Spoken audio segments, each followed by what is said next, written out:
दिव्याकृतिं जीवेशाक्षरमुक्तकोटिसुखदं नैकावताराधिपम् ज्ञेयं श्रीपुरुषोत्तमं मुनिवरेर्वेदादिकीर्त्यं विभुं तं मूलाक्षरयुक्तमेव सहजा नन्दं च वन्दे सदा। श्री स्वामिनारायण भगवाननी जय। अक्षर पुरुषोत्तम महाराजनी जय। गुणातीतानंद स्वामी महाराजनी जय। भगतजी महाराजनी जय।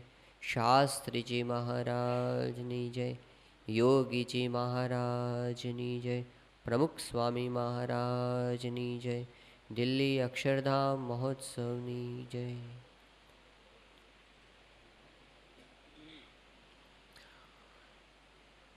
श्रीजी महाराजे ગઢડા મધ્યના 31મા વચનામૃતની અંદર વાત કરી છે કે મનન દ્વારા જો બ્રહ્મનો સંગ કરીએ તો બ્રહ્મના ગુણ મુમુક્ષુની અંદર આવે છે. જેવી રીતે ભમરી ઈયળને ચટકા મારે છે અને ઈયળને અખંડ ભમરીનું ચિંતવન થાય છે તો ઈયળ પોતે ભમરી રૂપ થઈ જાય છે. આ દ્રષ્ટાંત આપીને મહારાજે કીધું છે કે એવી રીતે જો આપણે નિરંતર મનન કરતા છતાં બ્રહ્મનો સંગ કરીએ તો બ્રહ્મનો એ ગુણ જીવને વિશે આવે છે. અને યોગી બાપા હંમેશા બ્રહ્મની વાત કરતા ત્યારે કહેતા કે બ્રહ્મ એટલે શું? તો પ્રગટ સત્પુરુષ છે એ બ્રહ્મ છે. અને એની જે આપણે આવી રીતે ઉપાસના કરીએ છીએ એટલે કે સેવન કરીએ છીએ ત્યારે એમની સાથે આપણું જોડાણ વધતું જાય છે. યોગીજી મહારાજની પ્રાર્થના એક રીતે એમનું મનન છે અને એનું જેમ જેમ ચિંતન આપણે કરતા જઈએ અને સમજવા માટે પ્રયત્ન કરીએ એમ એમ આપણે એમનું વધારે વધારે સેવન કરીએ છીએ અને એ દ્વારા એમના ગુણો છે એનો આપણી અંદર આવિર્ભાવ થાય છે. યોગી બાપાએ શાસ્ત્રીજી મહારાજ પાસે પ્રાર્થના કરી. આપણે પહેલેથી એ પ્રાર્થનાનું શ્રવણ કરીએ. હે શાસ્ત્રીજી મહારાજ, તમારી કસણીમાં હંમેશા રહેવાય, તમારા શરણમાં રહેવાય એવા ગુણ આપજો. તમારા ભક્તોમાં સુરદભાવ રહે, મન નોખું ન રહે, મનુષ્ય ભાવ ન આવે, સદાય દિવ્યભાવ રહે તેવા આશીર્વાદ આપજો. તમારા સંબંધવાળા ગમે તેવા હોય તેને માથાના મુગટ માનીએ તેવા આશીર્વાદ આપો. તુલસી જાકે મુખન સે, કોઈ સાથે આંટી ન પડી જાય, સંબંધવાળાને ઓળખી શકીએ તેવી બુદ્ધિ આપજો. તમારા જેવી બુદ્ધિ અમને આપજો. તમે તો સાક્ષાત ગુણાતીત સ્વરૂપ છો. તમારામાં મહારાજ અખંડ રહ્યા છે તો તમારામાં નિર્માણ, નિર્મોહ વગેરે ગુણો છે તે આપો. દ્રષ્ટિ કરીને આપો કેવા ગુણ શીખીએ. જગતમાં આપનો મહિમા વધારીએ કે આપ કોણ થઈ ગયા. તમે જે કાર્ય કર્યું તે તો અમારાથી થઈ શકે તેમ નથી, પણ અમે તમારા શિષ્ય છીએ તો શક્તિ આપજો. હજારો મનુષ્ય તમારા સ્વરૂપમાં તણાય તેવી શક્તિ, તેવું જ્ઞાન દેજો. હઠ, માન ને ઈર્ષા અમારામાં કોઈ રીતે આવે જ નહીં. રજોગુણ તમોગુણના ભાવ ન આવે. તમારામાં ગુણ છે તેવા ગુણ આપજો. નિર્દોષ બુદ્ધિના ફગવા આ તમારા સ્થાનમાં રહીને આપો. આજે પ્રાર્થના કરીએ ને કાલે ફરી જઈએ તેવું ન કરીએ એ પ્રાર્થના છે. મન તમારા સ્વરૂપમાં દ્રઢ રહે એવી તમને પ્રાર્થના છે. તમારા ગુણનું વર્ણન કરી શકીએ એવી બુદ્ધિ આપજો. 24 કલાક અમારા હૃદયમાં આળસ ન આવે. તમારા ભક્તોનો મહિમા સમજાય, નવરા ન રહી શકીએ. તમારા ગુણનું ગાન કર્યા કરીએ તેવી શક્તિ, બળ અને પ્રકાશ આપજો. અમને કથા વાર્તામાં દ્રઢ રુચિ થાય, ગ્રામ્ય વાર્તાથી દૂર રહેવાય અને એ ભાવના જ નીકળી જાય ને તમારામાં હેત થાય તેવી કૃપા કરશો. જગતની વાત જિંદગીમાં પણ ન સાંભળીએ. યોગીજી મહારાજે પ્રાર્થના કરી કે મન આપના સ્વરૂપમાં દ્રઢ રહે એવી પ્રાર્થના છે. શ્રીજી મહારાજે લોયા પ્રકરણના 6 વચનામૃતની અંદર એક પ્રશ્ન પૂછ્યો છે કે કેવા પ્રકારની મતિ હોય એને ફેરવવી અને કેવા પ્રકારની મતિ હોય એને ક્યારેય ફરવા દેવી નહીં. પછી મહારાજે પોતે જ એનો જવાબ આપ્યો છે કે આપણે કેટલીક તુચ્છ સ્વભાવની આંટી પાડી હોય કે હું અહીંયા બેસું તો જ મને ફાવે, હું અહીંયા બેસું તો જ મને ઊંઘ આવે, મારે આવું જ ખાવા જોઈએ. આ બધી તુચ્છ સ્વભાવની આંટીઓ છે. મહારાજ કહે છે કે એવી બધી આંટી જો સંત મુકાવે તો મૂકી દેવી, એમાં આપણે સરળપણે વર્તવું. અને કયા પ્રકારની મતિ ક્યારેય ફરવા દેવી નહીં? તો ભગવાનના નિશ્ચયરૂપી મતિ છે એ ક્યારેય ફરવા દેવી નહીં. મહારાજ કહે છે કે એવી જે મતિ છે એની પુષ્ટિ કર્યા કરવી. કેવી રીતે? તો વારંવાર ભગવાનના મહિમાની વાત સાંભળી અને એની પુષ્ટિ કર્યા કરવી. આપણે સત્સંગમાં આવ્યા એટલે આપણને નિશ્ચય તો છે જ, એ વિના તો આપણે સત્સંગી કેવી રીતે કહેવાઈએ?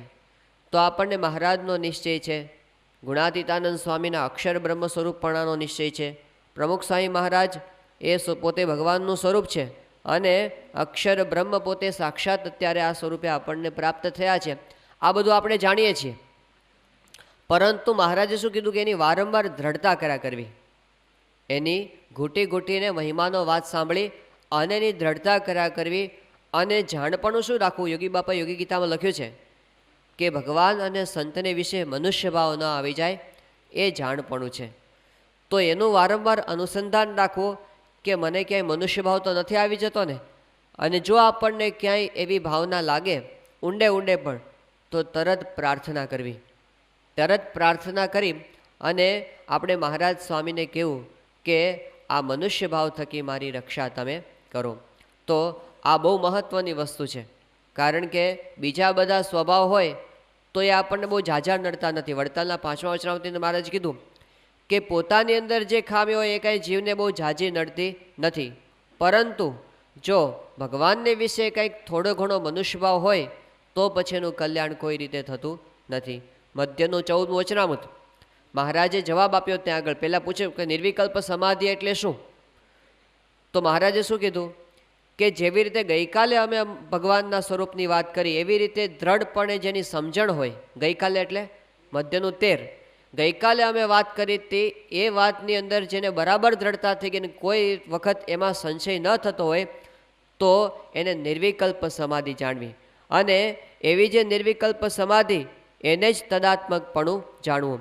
અને પછી મહારાજ શું કહે છે કે આવી રીતે ભગવાનના સ્વરૂપને સમજવામાં જેને ખામી હોય અને એ પોતે પોતાના સ્વભાવ ટાળવાની અંદર સાવધાન થઈને મંડ્યો હોય, તો પણ એના ટાળ્યા કામાદિક નહીં ટળે અને એ ભૂંડો થઈને નરકમાં જશે. આવા શબ્દો મહારાજે ત્યાં આગળ વાપર્યા છે. અને એટલે વડતાલના 12માની અંદર શું મહારાજ પાસે પ્રશ્ન પૂછાયો છે કે મહારાજ, આ જગતની અંદર ઘણા બધા શાસ્ત્રીઓ છે અને પંડિતો છે, એ બધા શાસ્ત્રની વાતોનો અભ્યાસ તો ઘણો બધો કરે છે, પણ છતાંય એ પોતે કેમ ભગવાનની અંદર જોડાઈ શકતા નથી? ત્યારે મહારાજે શું કીધું ત્યાં આગળ કે એ બધા છે એને ભગવાનનો આશરો નથી, અને એટલા માટે એને કામ ક્રોધાદિક દોષો એને હરવી મૂક્યા છે. પછી શું કરે છે કે જેવા દોષ પોતાને વિશે છે એવા ને એવા દોષ પોતે ભગવાનને અને સંતને અર્થે એની વિશે પોતે પરઠે છે. જેમ નરસિંહ મહેતાએ પેલું ગાયું છે કે પોતાના સરખી કરીને જાણે પુરુષોત્તમની કાયા રે, નરસૈયાના સ્વામીની લીલા ઓલ્યા મતિયા કહે છે માયા. આવું નરસિંહ મહેતાએ કીધું છે. તો પોતે જેવી સ્થિતિમાં વર્તે છે એવું જ ભગવાન અને સંતને વિશે પરઠે છે, એટલે પછી એમને વિશે એને દિવ્યભાવ રહેતો નથી. આ જગતની અંદર ઘણા બધા કથાકારો છે, એ બધાની બિચારાની આવી દશા છે, બધાની. કારણ કે જાણે છે કે હું આવી સ્થિતિમાં છું. એક બહુ સારું કોટેશન અંગ્રેજીની અંદર એક ચિંતકે કીધું છે કે જે ખોટું બોલનાર માણસ છે, લાયર, ખોટું બોલનાર માણસ, એને ખોટું બોલવાની મોટામાં મોટી સજા શું છે? તો એ સજા નથી કે લોકો એનો વિશ્વાસ કરતા નથી, લોકો એનો વિશ્વાસ કરતા નથી એ એના માટે સજા નથી, પણ એના કરતાં મોટી સજા એના માટે શું છે કે એ માણસ બીજા પર પોતે વિશ્વાસ કરી શકતો નથી. કારણ કે એને શું લાગે છે કે હું આવી રીતે જેમ બહારથી દંભ કરું છું અને હું જેવી રીતે મોટી મોટી કથા કરું છું પણ અંતરમાં કંઈ ઠેકાણું નથી, એમ સત્પુરુષનું પણ એવું હશે એમ માનીને પોતે એને પોતાના જેવા માની લે તો ખોટું બોલનારને પોતાને ફાયદો મોટા મોટું નુકસાન એ છે કે ભગવાન અને સંતની વિશે પણ એને આવો ભાવ રહ્યા કરે છે. તો એના માટે મહારાજે વાત કરી વડતાલના 12મા વચનાવનની અંદર કે જે આવા હોય કે જેને પ્રગટ ભગવાનના સ્વરૂપનો યથાર્થ નિશ્ચય ન હોય એના મુખે કરીને ગીતા ભાગવત જેવા ગ્રંથનું શ્રવણ કરે તો એણે કરીને પણ કોઈનું સારું થતું નથી, પણ મૂળગું ભૂંડું થાય છે. હવે આમાં બીજું તો સાંભળવા નથી, ગીતા ભાગવત જેવા શાસ્ત્ર સાંભળે છે તો પણ શું થાય છે? સારું થવાને બદલે મૂળગું ભૂંડું થાય છે, કારણ કે એને પ્રગટનો આવો નિશ્ચય નથી. તો ભગવાનના પ્રગટ સ્વરૂપના નિશ્ચયનો આટલો બધો મહિમા છે, એ વિના કોઈના સ્વભાવ હજી સુધી ટળ્યા નથી આજ સુધી. વિદ્યતે હૃદય ગ્રંથિ છિદ્યંતે સર્વ સંશયા ક્ષીયંતે ચાસ્ય કર્માણી તસ્મિન દૃષ્ટે પરાવરે. ભગવાનનો નિશ્ચય થયા વિના તમે ગમે એટલા મથો. તમેવ વિદિત્વાતિ મૃત્યુમેતિ નાન્ય પંથા વિદ્યતે યનાય. આ વાત વેદ આપણને સમજાવે છે કે તેને જાણીને જ આ મહામૃત્યુને તરી શકાય છે. એ વિના નાન્ય પંથા, એ વિના બીજો કોઈ રસ્તો જ નથી જેના દ્વારા આપણે માયાને તરી શકીએ. એકમાત્ર રસ્તો, જેમ પેલું ગીતાની અંદર વાત કરી કે મામેવ એ પ્રપદ્યંતે માયા મેં તામ તરંતી તે. આ માયા કેવી છે? એ પોતે સામાન્ય તરી શકાય એવી નથી, કારણ કે દૈવી એશા ગુણમની મયી મમ માયા દુરત્યયા, અતિશય દુષ્કર છે તરવી, પણ જે મારા શરણે આવે છે એ આ માયાને તરી શકે છે. તો ભગવાનનો આશરો, એમની શરણાગતિ, એમનો નિશ્ચય, એ વાત બહુ જ અગત્યની છે. એટલે માટે યોગી બાપા કહે છે મન તમારા સ્વરૂપની અંદર દ્રઢ રહે એવી તમને પ્રાર્થના છે. મહારાજે પ્રથમના 63માં વાત કરી એ આપણે ગઈકાલે સમજ્યા હતા કે જે ભગત નિશ્ચયમાં ખામી હોય એના શું લક્ષણ છે? તો એને જ્યારે ભગવાન કંઈ પરચો બતાવે ત્યારે અહો અહો થઈ જાય, અને જ્યારે કાંઈ પરચો ન બતાવે અને મનુષ્ય ભાવ બતાવે ત્યારે એને એની અંદર સંશય થવા માંડે. જ્યારે ભગવાન પોતે બધી રીતે સારી રીતે વર્તે ત્યાં સુધી વાંધો ના આવે, પણ કાંઈક પોતે એવું ધર્મ વિરુદ્ધ પણ વર્તે એ તો સ્વતંત્ર છે. કારણ કે મહારાજે વાત કરી છે પંચાળાના ચોથામાં કે ભગવાન જ્યારે પૃથ્વી પર આવે છે 28 દોષો મહારાજે ગણાવ્યા છે. તો એની અંદર કામ, ક્રોધ, લોભ, મોહ, મદ, માયા, મત્સર, આશા, તૃષ્ણા, અહંકાર, ઈર્ષા, હાર જીત, શૂરતા, કાયરતા, બધા પ્રકારના દોષો પોતાને વિશે બતાવે. મનુષ્યના જેવા જ ભાવો બધા બતાવે. એમાં જેને સંશય ન થાય એ ભગવાનનો ભક્ત કહેવાય. તો એ વસ્તુ જે ભગવાનનો ભક્ત હોય એ સમજી શકે. શ્રીજી મહારાજ હતા અને એમણે જ્યારે વાત કરી કે અમારા સ્વરૂપનો નિશ્ચય છે એ તમને ક્યાં સુધી રહે, ત્યારે નિત્યાનંદ સ્વામીએ મહારાજને કીધું કે મહારાજ અત્યારે તો તમે સાક્ષાત રાજાધિરાજપણે બિરાજમાન છો, લાખો માણસો તમને માને છે, તમારા આટલા બધા સંતો છે, પણ એવું બને કે તમારી પાસે એક પણ સાધુ ન હોય, તમારી પાસે એક પણ હરિભગત ન હોય, તમે પરણેલા હો, તમારે 5-6 છોકરા હોય અને તમે વડોદરાની બજારમાં ભીખ માગવા નીકળ્યા હો અને પેલા છોકરા તમારી પાછળ ફરતા હોય બધા કપડાં પહેર્યા વગરના, નાકમાંથી લીટ લબડતી એવા, અને એવા સંજોગોમાં તમારી સામે જોઈને મહારાજ તમને કોઈ ભીખ તો ના આપે, થૂકવાય તૈયાર ન હોય, એવા સંજોગોમાં હું તમને જોઉં તો પણ હે મહારાજ મને શંકા ન થાય કે તમે સાક્ષાત સર્વ અવતારના અવતારી પૂર્ણ પુરુષોત્તમ નારાયણ હશો કે નહીં હો. મહારાજ કે પાસ. નિત્યાનંદ સ્વામી પાસ થઈ ગયા. અત્યારે આપણે ઘણા બધા આધારને લીધે એમનો મહિમા સમજીએ છીએ, પણ આ કશું જ ના હોય અને પછી આપણને આવો નવો નિશ્ચય તો સાચું કહેવાય કંઈ જ ના હોય. ગુણાતીતાનંદ સ્વામીએ તો લખ્યું છે એમની વાતોમાં કે મંદિર બધા કોક લૂંટી જાય, બધા મંદિર કોક લૂંટીને લઈ જાય ને ભગવાન કંઈ રક્ષા ન કરે અને છતાં પણ જો નિશ્ચય રહે તો સાચો કહેવાય. કેટલી બધી અઘરી કલમો એમાં મૂકી છે. તો આપણને આવી વાતોની અંદર શંકા કુશંકા થઈ જાય તો જ્યાં સુધી ડગમગે દિલ જ્યાં લગી નવ બ્રહ્મ પ્રકાશ રે, ડગમગાટ થાય છે ત્યાં સુધી પ્રકાશ થતો નથી. એ આપણે છોડી અને એનાથી ઉપર જવાનું છે.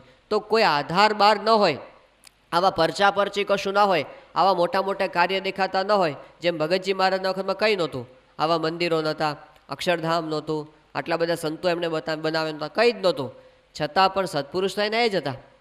એ કાંઈ ઓછા નહોતા. જે અત્યારે પ્રમુખ સાહેબ મહારાજ છે એ જ ભગતજી મહારાજ હતા, પણ એ વખતે શાસ્ત્રીજી મહારાજને એવો જ ભાવ હતો કે આ સાક્ષાત ભગવાનનું સ્વરૂપ છે, એમાં જરા પણ ઓછો ભાવ એમને હતો નહીં. તો બહાર છે એ તો પ્રતાપ ક્યારેક દેખાડે અને ક્યારેક ન પણ દેખાડે. યોગીજી મહારાજ હતા એ પહેલાં તો પોતે જ્યારે ગુરુપદે આવ્યા અને પછી પોતે વિચરણ કરતા થયા, હજારો લાખો માણસો એમને માનતા થયા. પણ જ્યારે સાકરદાની અંદર રહેતા હતા, પોતે 6 મહિના રહ્યા હતા, તો એકેય હરિભગત ફરકે નહીં. સવારથી સાંજ સુધી એકેય દેખાય નહીં, સાંજ સુધી કોઈ ન દેખાય. સાંજે 2-3 ભાભા આવે અને પછી બધા આખા ગામની બધી કૂથલી કાઢે. એટલે ભાઈ યોગી બાપા જેવું વચનામૃત કાઢે, અરે હાલો કથા શરૂ કરીએ. હા સ્વામી તમે વચનામૃત વાંચો, અમારો ટાઈમ તો અમે જઈએ, એમ કરીને ખંખેરીને ઊભા થાય. તો સાક્ષાત સત્પુરુષ પોતે ત્યાં આગળ બિરાજમાન હતા, એકેય જણો લાભ લેનાર હતો નહીં. છતાં પણ યોગીજી મહારાજનો મહિમા કંઈ ઓછો હતો નહીં. એ તો ભગવાનનો સ્વરૂપ ત્યારે હતા, લાખો માણસો માને ત્યારે પણ હતા. મહારાજે કીધું છે કે તમે બધા મને મૂકીને જતા રહો તો અમારો મહિમા કંઈ ઓછો થઈ જવાનો નથી, અને આખી પૃથ્વીના માણસો અમને માનવા માંડે તો કાંઈ અમારો મહિમા વધી જવાનો નથી. અમારો મહિમા તો જે છે એ છે જ. તો આપણને આવી નાની વાતમાં શંકા ન થઈ જાય એની આપણે દ્રઢતા કરવાની છે. જેમ આંબા શેઠ હતા, અને આમ તો એમને બહુ મહિમા હતો મહારાજનો, અને છેક સવારના રાતના પોતે દાંતણ છે એલાયચીમાં મૂકી રાખે, અને સવારના પોરના ગઢાળીથી ગરડા સુધી ચાલતા ચાલતા આવે અને ન્યાલકરણ ન્યાલકરણ ન્યાલકરણ. તો શાસ્ત્રમાં ક્યાંય ન મળે એવું નવું નામ એમણે મહારાજનું શોધી કાઢ્યું હતું, ન્યાલકરણ. પણ મહારાજ પેલા અક્ષરઓરડીમાંથી પગથિયા ઉતરતા હતા અને અદીબાને ખભે મહારાજ સહેજ હાથ મૂક્યો, એટલામાં એમને શંકા થઈ ગઈ. અને થઈ ગયું કે મહારાજ જુવાન, અદીબા જુવાન. અને પછી તો મન ક્યાંનું ક્યાં કુશંકા કરવા મને જતા જ રહ્યા, પાછા જ જતા રહ્યા. પછી મહારાજે મુક્તાનંદ સ્વામીને મોકલ્યા અને એમના સંશયનું નિવારણ કર્યું. પણ આવું ઘણી વખત આપણને થઈ જાય. મહારાજે લોયામાં શાકોત્સવ કર્યો અને ત્યાં આગળ બુવાના કાનદાસ એ દર્શન કરવા માટે આવ્યા. તો મહારાજ એ વખતે તો બધા શાક કરતા હતા ને, તે ધોળ્યું અહીં ઢીચણ સુધીનું ધોતિયું ચડાવેલું મહારાજે પહેર્યું હતું, શરીર આખું ખુલ્લું હતું અને પરસેવાના રેલા ઉતરે. આમ તો મહારાજનો ઘઉંવર્ણ શરીર તો હતું જ, એમાં પાછું શીલીના ચાઠા અને આવું બધું પરસેવાના રેલા લબડે, અને હળદીવાળા હાથ લુવે નિજ ધોતીએ, આ કીર્તનમાં લખ્યું છે. હળદરવાળા હાથ મહારાજે ધોતીએ લૂછ્યા હોય, એટલે કેવું બધું થઈ ગયું હોય. એટલે રીતસર મહારાજ રસોયા જેવા જ લાગતા હતા. અને એમાં પેલા બુવાના કાનદાસ આવ્યા, એને તો મહારાજના દર્શન નહીં કરેલા, પહેલી વખત આવ્યા અને આવીને કીધું ક્યાં છે શ્રીજી મહારાજ? કે આ વાહ શાક કરે બોલો તવે થોલાવે, કે આવા ભગવાન, આ તો કોઈક પૂરબીઓ રસોઈઓ લાગે છે. એટલે ત્યાંથી પાછા જતા હતા. પછી પાછા મહારાજે કીધું કે જુઓ પેલો સંઘ પાછો જાય છે, તે મુક્તાનંદ સ્વામીને ભેગા કરો. અને મુક્તાનંદ સ્વામી મહિમાની વાતો કરી ત્યારે પાછું કાનદેશને ઠીક બેઠું અને એમને મહિમા સમજાણો. તો આપણે છે ને મનમાં જે ગાંઠો બાંધી રાખી હોય કે ભગવાન હોય તો આવું જ કરે આવું જ કરે, ન પણ કરે, સ્વતંત્ર છે, મનુષ્ય ભાવે વર્તે અને મનુષ્ય કરતાં પણ ઉતરતા ભાવ પોતાને વિશે બતાવે. લોયાના 12માં તો મહારાજે ક્યાં સુધી કીધું છે? આપણે નિશ્ચય કરીએ છીએ, પણ મહારાજે તો ક્યાં સુધી આપણો નિશ્ચય લઈ જવાની વાત કરી છે? તો મહારાજે કનિષ્ઠ નિર્વિકલ્પ કોને કીધો છે? કનિષ્ઠ સવિકલ્પ. કે ભગવાન સાધારણ મનુષ્ય જેવા કામ ક્રોધાદિકને વિશે પ્રવર્તે ત્યાં સુધી જો આપણને શંકા ન થાય તો કેવો નિશ્ચય કહેવાય? કનિષ્ઠ સવિકલ્પ. એટલે સાવ છઠ્ઠી કેટેગરીનો નિશ્ચય છે. તો કે સાધારણ મનુષ્ય જેટલા કામ ક્રોધાદિકને વિશે પ્રવર્તે તો શંકા ન થાય, અને પછી સાધારણ મનુષ્ય કરતાં બમણા કામ આદિકને વિશે પ્રવર્તે તો પણ જો સંકલ્પ ન થાય તો મધ્યમ સવિકલ્પ છે. અને મહારાજે કીધું કે ભગવાન સૌ નીચ જાતિ જેવું આચરણ કરે અને મધ્ય માસાદિકને વિશે પ્રવર્તે તો પણ જો એની વિશે શંકા ન થાય તો ઉત્તમ સવિકલ્પ છે. હજી નિર્વિકલ્પના 3 ભેદ તો બાકી છે. તો મહારાજ ક્યાં પહોંચાડવા આપણને માગે છે? આટલી નિશ્ચયની દ્રઢતા આપણે કરવાની. એટલે યોગી બાપા કહે છે કે આ તો તમે કૃપા કરો ને તો થાય એવું છે. એ આપણને શીખવાડે છે કે પ્રાર્થના નિરંતર આ કરવી, કે તમે કૃપા કરો કે અમારી વિકેટ ક્યારે, એ તો આપણા દયા કરીને ક્યારેય કરતા નથી એવું ચરિત્ર, પણ જો કરે ને તો આપણને ભારે પડી જાય. એટલા માટે કહે છે મન તમારા સ્વરૂપને વિશે દૃઢ રહે. મહારાજ એવા ચરિત્ર કરતા. ગરડામાં મહારાજ હતા, બીમારી ગ્રહણ કરી, અને મહારાજ ઉનાળાના સમયમાં એટલી બધી બીમારી કે મહારાજને આમ ઝાડા પેશાબ અખંડ પેલું ઝાડા ઉલટી થયા જ કરે, બંધ જ ના થાય.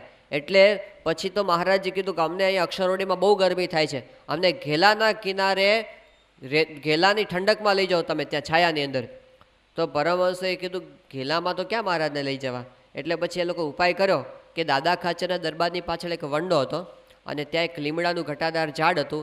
એની છાયામાં ઘેલા નદીની રેતી લઈ આવ્યા અને પછી ખાબોચિયા કરીને પાણી અંદર ભર્યું અને પછી મહારાજનો ખાટલો ત્યાં લીમડાની ઠંડકની અંદર રાખ્યો અને મહારાજને કીધું ચાલો મહારાજ, એમ કરીને ત્યાં મહારાજનું આસન રાખ્યું. પણ મહારાજ કે અત્યારે આ દાદા ખાચર અને આ પર્વતભાઈ જેવા 2-3 હરિભક્તો અને મુક્તાનંદ સ્વામી, બ્રહ્માનંદ સ્વામી, નિત્યાનંદ સ્વામી, ગુણાતીતાનંદ સ્વામી, આવા 4-5 સાધુ એ વિના કોઈ અમારી પાસે આવે નહીં, કારણ કે અમારું મનુષ્ય ચરિત્ર બીજા ખમી શકશે નહીં. અને પછી તો મહારાજે એવી બીમારી ગ્રહણ કરી કે મહારાજ આમ બડબડાટ કર્યા કરે, શું બોલે છે એની ખબર ન પડે.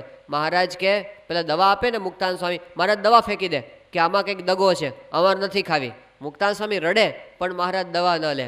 પછી મહારાજ કે અમને સાલેમાળ ડુંગરમાં લઈ જાઓ, અત્યારે ને અત્યારે લઈ જાઓ. તો મહારાજને કીધું અત્યારે ક્યાંક ના મહારાજ કે અમારે જવું જ છે ત્યાં સાલેમાળ. પછી નિત્યાનંદ સ્વામી શું કરે, ખાટલાના 4 પાયે 4 સાધુને ઊભા રાખે અને ખાટલો હલાવે. મહારાજ માર્ગે શું થાય છે કે મહારાજ આપણે સાલેમાળ ડુંગર ઉપર જઈએ છીએ. આવા બાળક જેવા ચરિત્ર મહારાજ કરે. એમાં વળી મહારાજ પથારીમાં જાડો થઈ જાય મહારાજને, એમાં મહારાજ પોતે આમ આળોટે, એમાં પગ પછાડે, એના છાંટા ઉડે તો પણ પરમહંસોને શંકા ન થાય કે આ ભગવાન હશે કે નહીં. આ તો આપણે અત્યારે વાતો કરીએ, જો હાજર હોય ને તો આપણે કોઈ ઊભા રહી શકીએ નહીં ત્યાં આગળ, આમ ભાગી જ જઈએ આપણે ત્યાં આગળ કે આવા તો ભાઈ ભગવાન હોતા હશે એવું આપણને થઈ જાય. પણ આવા ચરિત્રમાં પરમહંસો પોતે ડગ્યા નથી. મુક્તાનંદ સ્વામી હતા એ પોતે મહારાજની સાથે ત્યાં ગણિકાના દરબાર ઘરે ગયા જેતલપુરમાં. હવે ગણિકાનો હાથ પકડીને મહારાજ ઉપર લઈ ગયા એકાંતમાં અને મુક્તાનંદ સ્વામીને બહાર બેસાડ્યા. પણ મુક્તાનંદ સ્વામીને શંકા નહીં, એમણે તો લીલાનું કીર્તન બનાવ્યું કે સજની કોડે આનંદ મારે ઘેર શ્રીજી પધાર્યા. અને કહે છે કે હરખે શું ઉઠી હું તો સન્મુખ ચાલી, તેડી બેસાડ્યા મેં તો બાહે લડી ચાલી. તો એણે પોતે એ લીલાનું કીર્તન બતાવ્યું. કેટલો બધો દિવ્યભાવ હશે. આ પરમહંસો પોતે અષ્ટાંગ બ્રહ્મચર્ય પાળે અને મહારાજ તો બાયોની સભામાં જાય, બાયોની સાથે મહારાજ વાતો કરે અને એમની સાથે હિંચકા ઉપર બેસે અને મહારાજ પેલું છાશ વલોવે. એક બાજુ શાંતુબા હોય સુરા ખાચરના પત્ની, એક બાજુ મહારાજ હોય. એક રાણદેબા સાથે મહારાજે નેત્રા તાણ્યા છે અને પાંચુબા સાથે પણ મહારાજે નેત્રા તાણ્યા છે. દાદા ખાચરના બેન હતા એમની સાથે. તો આવી રીતે મહારાજે આવું બધું સુખ બાઈ ભક્તોને આપ્યું છે. પરમહંસોને ક્યારેય શંકા થઈ નથી. મહારાજ પરમહંસોને કહે તમારે ખટરસના વર્તમાન પાળવાના, કઠણ. અને પોતે શું કરે મહારાજ, પોતે મહારાજ તો 32 પ્રકારના ભોજન જમે. પરમહંસોને એમાં શંકા ગઈ નથી. તો એમને અખંડ દિવ્યભાવ સર્વે ક્રિયાની અંદર પરચો બતાવે ને ન પણ બતાવે. શાસ્ત્રીજી મહારાજ હતા, આણંદ રેલવે સ્ટેશને ઉતર્યા અને પછી એમને પેલી આગળ ટિકિટની જરૂર હતી લેવાની. કોઈક હરિભક્તને શોધતા હતા, કારણ કે એમની સાથે પોતે અને એક અડધો સાધુ. શાસ્ત્રી મહારાજ અડધા સાધુને પોતાની ભેગા, અડધો એટલે આમ અડધો એટલે અડધી ઉંમરમાં અડધો, કારણ કે ટિકિટ અડધી લેવી પડે ને પોતાની જોડના સાધુની, એટલે 8-10 વર્ષની ઉંમરનો સાધુ હોય ને એને જ ભેગો રાખે, એટલે ભાડામાં ટિકિટ ઓછી વપરાય. તો શાસ્ત્રીજી મહારાજે એવો એક સાધુ હતો પોતાની સાથે અને આગળની ટિકિટ લેવાની, 1.5 ટિકિટ લેવા માટે અમદાવાદ સુધીની કોઈ હરિભક્ત એમને મળ્યા નહીં. તો ગામમાં આવ્યા, પોતે ગામમાં કોઈ ન દેખાણું, પાછા સ્ટેશને ગયા, પાછા ગામમાં આવ્યા, પાછા સ્ટેશને ગયા, 3 વખત ધક્કા ખાધા ત્યારે એમને 1.5 ટિકિટ કઢાવી નાખનાર એક માણસ મળ્યો. આવા દાખલા એમણે કર્યા છે. પણ આપણને શું થાય, શાસ્ત્રીજી મહારાજ પોતે આવા ભગવાનના જેવા સમર્થ પુરુષ, એમને ટિકિટ કઢાવનાર કોઈ ન મળે, પણ એ પોતે આવી રીતે આંટા માર્યા છે. તો ઘણી વખત આવા મનુષ્ય ચરિત્ર પણ બતાવે જેનાથી કંઈ થતું નથી એવું આપણને લાગે. અને મોતી ભગવાનદાસને શાસ્ત્રીમાં આખું મંદિર થતાં પહેલાં આખું બતાવી દીધું, આખું મંદિર. હજી પાયા ખોદાયા નહોતા, શાસ્ત્રી મહારાજ કે મંદિર તો આ ઊભું. સારંગપુરનું મંદિર અત્યારે આપણે જોઈએ છે. અને મોતીભાઈ ભગવાનદાસે કીર્તન બનાવ્યું છે, એ કીર્તન મુક્તાવલીમાં છે કે શ્રી સારંગપુરની શોભા સજી અતિ સારી, જોઈ અલૌકિક અદ્ભુત ધામ અવિકારી. અત્યારે આપણે વાંચીને એમ લાગે કે આપણે કોઈ જોતા જોતા કીર્તન બનાવ્યું છે. એવું પાયા ખોદાતા પહેલાં આખું મંદિર શાસ્ત્રીજી મહારાજે મોતી ભગવાનદાસને બતાવ્યું છે. તો એ પૃથ્વી ફાડીને મંદિર બારે કાઢી શકે છે એવું પણ બતાવે છે. અને જાણે કંઈ કામ નથી કરી શકતા, રડવા બેઠા શાસ્ત્રી મહારાજ અટલાદરામાં કે મને આ મોટી ઉંમરે ગરડા મંદિર કરવાનું ક્યાં સૂઝ્યું, એમ કરીને પોતે રડવા બેઠા. એવા મનુષ્ય ચરિત્ર પણ કરે. પણ આ બંનેની અંદર જો આપણને સરખો ભાવ રહે તો આનંદ આવે, નહીંતર આપણે શું થાય, ઘડીક આનંદ અને ઘડીક પાછા ઉદાસ, ઘડીક આનંદ ને ઘડીક ઉદાસીનતા, એ ન આવી જાય એટલા માટે આ સ્વરૂપ આપણે સમજવાનું. મોટા પુરુષ સ્વતંત્ર યોગી બાપા કેવા ચરિત્ર કરતા, બધા બાળક જેવા ચરિત્ર કરે, જાણે કંઈ ખબર નથી પડતું એવા બધા ચરિત્ર કરે. આણંદની અંદર મહંત સ્વામી વાત કરે છે, એ બધા ભેગા હતા અને ઘનશ્યામ બાપાને ઘરે યોગી બાપા પધારેલા, ભેગા મોટા સ્વામી હતા અને કેરીની રસોઈ હતી અને કેરી ઘોળવા માટે યોગી બાપા પોતે, સંતો બધા ઘોળતા હતા, યોગી મા પોતે બેઠા. તો યોગીજી માને કેરી ઘોળતા ના આવડે, આમ દબાવે ને તો ગોટલો બહાર જ નીકળી જાય, દબાવે ને ગોટલો બહાર નીકળી જાય. એટલે પછી મોટા સ્વામી છે ને અકળાડા, જોગી આટલું નથી આવડતું, લાવો તમને શીખવાડું, એમ કરીને શીખવાડવા બેઠા કે આ તમે ઘોળો ને ત્યારે અંગૂઠો ઉપર રાખવાનો, ડીટિયા ઉપર, એટલે ગોટલો બહાર ન નીકળી જાય. કે સારું. યોગી બાપાએ બીજું લીધું અને એમણે આમ ઉપરથી એટલો જોરથી અંગૂઠો દબાવ્યો, ગોટલો પાછળથી બહાર નીકળી ગયો. તો યોગીજી મહારાજ મોટા સ્વામી તો એવા અકળાણા કે કોઈ દાડો કેરી ખાધી જ કે આખી જિંદગી ઉપવાસ જ કર્યા છે. તો યોગીજી મહારાજને કંઈ ખબર પડતી નથી એવું પણ ઘણી વખત બતાવે. ને આફ્રિકાની અંદર પેલું દૂધનું પડીકું આવ્યું તો યોગી મહારાજ શું કે વાત સાંભળે ને કે પડીકામાં દૂધ આવે, યોગી બાપા કે લાવો લાવો આપણે જોઈએ. એ પછી દૂધનું પડીકું મગાવ્યું યોગી બાપાએ અને કે ઓહો, આ દૂધનું પડીકું કાગળની અંદર દૂધ આવે, આ ન જોયો તો આપણું શું થઈ જાત. એવું યોગી બાપા અજ્ઞાન બતાવે, જાણે કંઈ ખબર નથી એવી રીતે પણ પોતે મનુષ્ય ચરિત્ર કરે.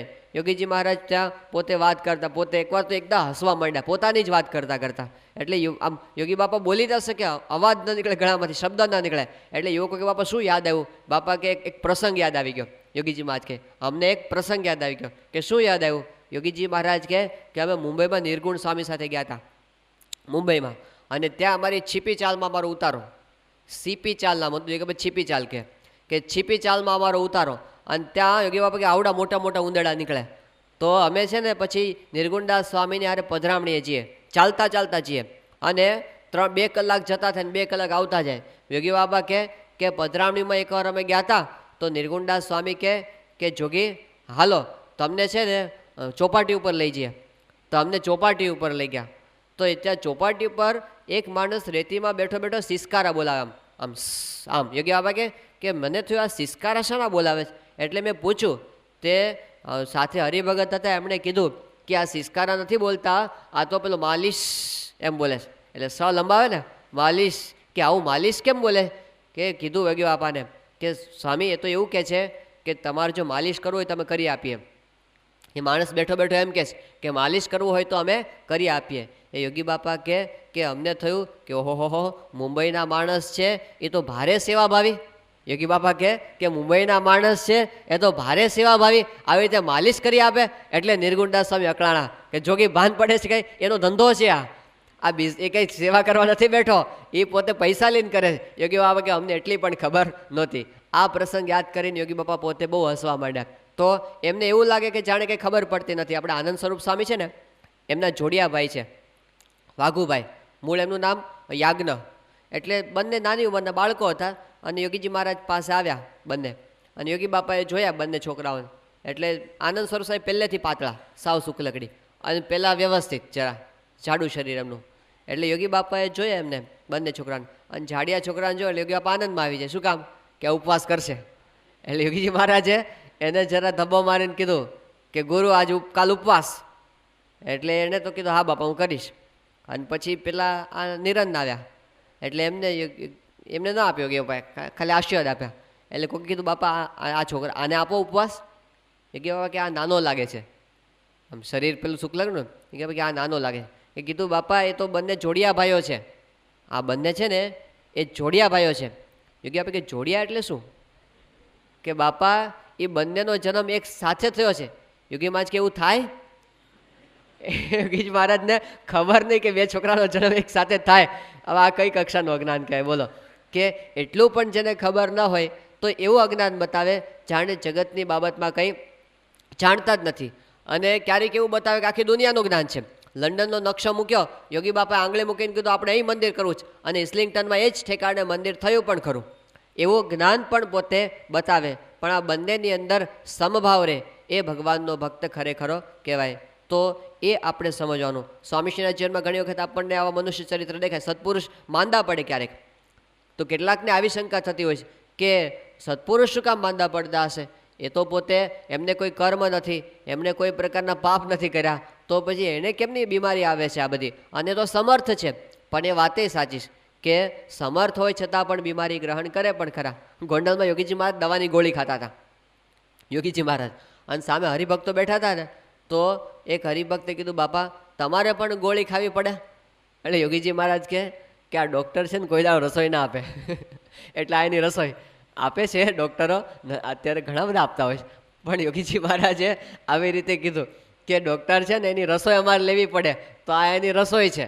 તો એને ઘણા બધા જીવોનું સારું કરવાનું હોય એટલે આવું કરે. એમાં કોના જીવનું કઈ રીતે સારું કરવાનું હોય આપણને કાંઈ ખબર ન પડે, પણ એમાં હજારોનું કલ્યાણ થતું હોય. મહંત સ્વામી પ્રસંગ કે છે ત્યાં મુંબઈનો, કે યોગીજી મહારાજે પ્રસાદ પૂજાની અંદર થાળ ધરાવ્યો, અને પછી થાળ લીધા પછી યોગીજી મહારાજે કોઈ દિવસથી ને એ દિવસે આખો પેંડો લીધો ત્યાંથી, અને ત્યાં બેઠા બેઠા આખો પેંડો ખાઈ ગયા. હવે આ તો અત્યંત આશ્ચર્યની વાત. યોગીજી મહારાજ અમથાય કોઈ દાડો અડે નહીં, અને તો પૂજાની પાટ ઉપર બેઠા બેઠા ઠાકોરજીને ધરાવેલો પ્રસાદ તરત પેંડો લઈને ખાઈ ગયા. એટલે મહંત સ્વામી કે મેં તપાસ આદરી કે શું છે શું, તો પેંડા પૂછ્યું કે આ ક્યાંથી આવ્યા છે, એટલે પેલા સંતે કીધું કે આ તો ફલાણા હરિભગત છે લઈને આવ્યા છે. એટલે પછી હરિભક્તને મળ્યા, અને પછી તપાસ કરતાં ખબર પડી કે હરિભક્તે કીધું કે એમને ઘણા બધા મહિનાઓનો સંકલ્પ હતો એમનો અને એમના પત્નીનો, કે આપણે યોગીજી મહારાજને આપણે પેંડા જમાડવા, પણ ઘરની પરિસ્થિતિ એવી સાધારણ કે એ તો પોતે કંઈ પેંડા લાવીને આપી શકે નહીં. તો 6 મહિનાથી એમણે પોતે ઘરમાં દૂધ લાવવાનું બંધ કરી દીધું હતું, અને એ જે પૈસા ભેગા થયા એમાંથી દૂધ લાવ્યા, અને પછી એમાંથી ઘરે માવો બનાવી, અને પછી આ યોગીજી મહારાજ માટે પેંડા બનાવીને પોતે લાવેલા. હવે આવો એ હરિભક્તોનો ભાવ કોને ખબર હોય? એ તો સત્પુરુષ પોતે બધું જાણતા હોય, કોના કેવી રીતે ભાવ પૂરા કરવાના, કેવું કલ્યાણ કરવાનું હોય, અને કોને કેવી રીતે સુખ આપવાનું હોય, આપણને કંઈ ખબર પડે નહીં. એટલા માટે આ તો ખબર પડી આપણને. ઘણી વખત આપણને ખબર નહીં પડે, તપાસ ન કરીએ તો ખબર ના પડે, અને ઘણી વખત આજે ના પડે 5 વર્ષ પછી પણ પડે કે એણે શું કામ આવું ચરિત્ર કર્યું હશે. પણ જે કર્યું છે એ સારા માટે એ તો હોય છે, એ આપણને સમજાવવું જોઈએ, તો આપણને વાંધો આવે નહીં. કોઈ ઘણી વખત આપણને સત્પુરુષ અજ્ઞાન બતાવે. સ્વામીશ્રી ઘણી વખત એવું બતાવે છે, પ્રવચનની અંદર ભૂલો પણ કરે. ત્યાં સાન હોસેની અંદર સ્વામી 94ની સાલમાં હતા, અને પ્રવચન કરવા જાહેર સભાની અંદર પ્રમુખ સ્વામી મહારાજ શું બોલે? સ્વામી કહે કે શંકરની પુત્રી પાર્વતી, આવું બોલાય? આને આવું 3-4 વખત બોલ્યા પાછા. તો પછી તો સ્વામી જ્યારે જમવા બેઠા ત્યારે વાત નીકળી બાપા પાસે, તો સ્વામી પાસે સંતોએ કીધું, બાપા કે તમારે અમને કેવું જોઈએ ને, હવે ચાલુ પ્રવચનમાં થોડું કહેવા જવાય કે આવી રીતે છે, તમે ઊંધું બોલો. સ્વામી કે અમે તો કંઈ ભણેલા નહીં એટલે અમારે એવી ભૂલો થાય, પણ તમારે અમને આવું કહી દેવું કંઈ થતું હોય તો. તો એવી રીતે જાણે પોતે ભૂલો કરે. અમદાવાદની અંદર કથાની અંદર સ્વામી કહે કે 212 વચનામૃત છે અને 262 શિક્ષાપત્રીના શ્લોકો છે. બાળમંડળના બાળકની ખબર છે કે શિક્ષાપત્રીના શ્લોક 212 છે અને વચનામૃત 262 છે, પણ સ્વામી એનું ઊંધું કરી નાખ્યું સભાની અંદર. આવું પણ કરે ઘણી વખત પોતે રિપોર્ટિંગ લેતા હોય હરિભક્તોનું, તો એની અંદર એ ભૂલ થઈ જાય કે કંઈ ખબર ન પડે કેવા છે. એક વખત હરિભક્ત સ્વામીને મળવા માટે, હરિભક્ત નતા ગુણભાવી હતા, અને કોકે સ્વામી પાસે વાત કરી કે સ્વામી આ છે ને આ હરિભક્ત છે ખોજા છે, એવું કોકે કહી દીધું બાજુવાળાએ. એટલે સ્વામી કે મહારાજના વખતમાં પણ અમારે તો ખોજા હરિભક્તો પણ બધા હતા, એટલે આ હરજી ઠક્કર ને બધા ખોજા ભક્તો, અને એણે મહારાજની બહુ સેવા કરેલી. એટલે કોકે ના, પેલો કે ના બાપા હું ખોજા નથી, હું તો પારસી છું. તો મારા સ્વામી કે હા, પારસી હરિભક્તો હતા, અર્દેશ્વર કોટવાલ છે અને બધા મહારાજના પારસી ભક્તો હતા, એમણે પણ મહારાજની સેવા છે એ રીતે કરીશ. તો ઊંધું પેલો લોચો વાગી ગયો કોઈક બાજુવાળાથી, પણ સ્વામીએ પછી એ સુધારી લીધું. એટલે એ પોતે અંતે એ પણ ન પણ બતાવે, એ પોતે ન પણ બતાવે કે મને બધી ખબર છે, એવું પણ ઘણી વખત કરે, અને ઘણી વખત પોતે બતાવે પણ ખરા. આ બંનેની અંદર ભક્તને સંભાવ રહે તો પછી એને આનંદ રહ્યા કરે. સ્વામીશ્રી ત્યાં અમદાવાદમાં હતા, હરિનારાયણ સ્વામી આવેલા, ભારત સાધુ સમાજના મહામંત્રી, અને સ્વામી છે ને એ સંતોનો પરિચય આપવા માંડ્યા. તો સ્વામી શું કીધું? ये हमारे योगी चरण स्वामी है और संगीत बहुत अच्छा जानते हैं और तबला अच्छा बगाड़ते हैं. એટલે સ્વામીને એમ કે વન ઉભા કર્યું એટલે હિન્દી થઈ ગયું. પેલાને તો સ્વામી પ્રત્યે ભાવ છે હરિનારાયણ સ્વામીને, બહુ વાંધો ના આવે, પણ સ્વામીને કંઈ એવું નહીં કે આપણે હિન્દી આવડતું નથી તો ના બોલીએ, એ તો બોલે, મોટા મોટા માણસો હોય તો એ બોલે. ગાંધીનગરમાં સ્વામીના આશીર્વાદ લેવા માટે અડવાણીજી, પછી આપણા બાજપાઈ અને ભૈરવસિંહ શેખાવત, આવા બધા આખા ભારતના મોટા મોટા નેતાઓ આવેલા. પહેલી વખત ભાજપ જ્યારે જીત્યું ને ઇલેક્શનમાં ત્યારે, અને ત્યારે સ્વામીએ બધાને આશીર્વાદ આપ્યા. તો પહેલાં આ લોકોએ પ્રવચન કર્યા, અડવાણીજી ને બાજપાઈ ને એ બધાએ. તો એ તો બધા હિન્દી કેટલું એ લોકોનું સારું છે. અને પછી સ્વામીનો વારો આવ્યો, અને સ્વામીએ જે પ્રવચન કર્યું એકેય વાક્ય આખું સાચું ના મળે, એકેય વાક્ય. આ સંસ્થાએ પબ્લિશ કરેલી વિડીયો કેસેટ છે, જોવું હોય તો જોજો. એકેય વાક્ય હાવ સાચું આપણને મળે નહીં. તો એ તો જવા જ દે, આત્મા મરતા જરતા નહીં, એને વાંકા ચૂકા નહીં, એ તો સ્વામી એને જરા પણ પોતે શરમ નહીં કે આપણે આટલા મોટા માણસની સામે બોલશું તો શું થયું. મુંબઈમાં એવું થયેલું 4-5 વર્ષ પહેલાં સંસ્થાએ નિર્ણય લીધો હતો. એ વખતે એવો વિચાર હતો કે મુંબઈમાં વાશીની અંદર અક્ષરધામ કરવું. એટલે ત્યાં જમીન પણ નક્કી કરી, 130 એકર જેટલી મોટી જમીન, એનું નક્કી પણ થઈ ગયું. તો એ સ્થાન ઉપર પછી નક્કી થયું કે આપણે મોટી સભા કરવી સ્વામીશ્રીની હાજરીમાં. બાપા ત્યાં પધારેલા અને મહારાષ્ટ્રના એ વખતના chief minister, deputy chief minister એ બધા હાજર, અને મોટા મોટા બધા ઉદ્યોગપતિઓ બધા એ હાજર, અને 10,000 જેટલી સભા વિશાળ. અને એમાં પછી સ્વામીશ્રીના આશીર્વાદનો છેલ્લે વારો આવ્યો. સ્વામી હિન્દીમાં શરૂ કર્યું, પણ શરૂ કર્યું ને તે 2-4 વાક્ય સદી સામે બોલ્યા, પણ પછી આમ જામ્યું નહીં બરાબર. એટલે સ્વામી ગુજરાતી પર ચડી ગયા. પછી અને ગુજરાતી બોલ્યા, થોડુંક બોલ્યા, ને પછી સ્વામીને થયું હશે કે ચલો આપણે ટ્રાય કરીએ. પાછા હિન્દી ઉપર ચડવા ટ્રાય કરી, પણ કાંઈ બહુ જામ્યું નહીં, એટલે પાછા ગુજરાતી પર આવી ગયા.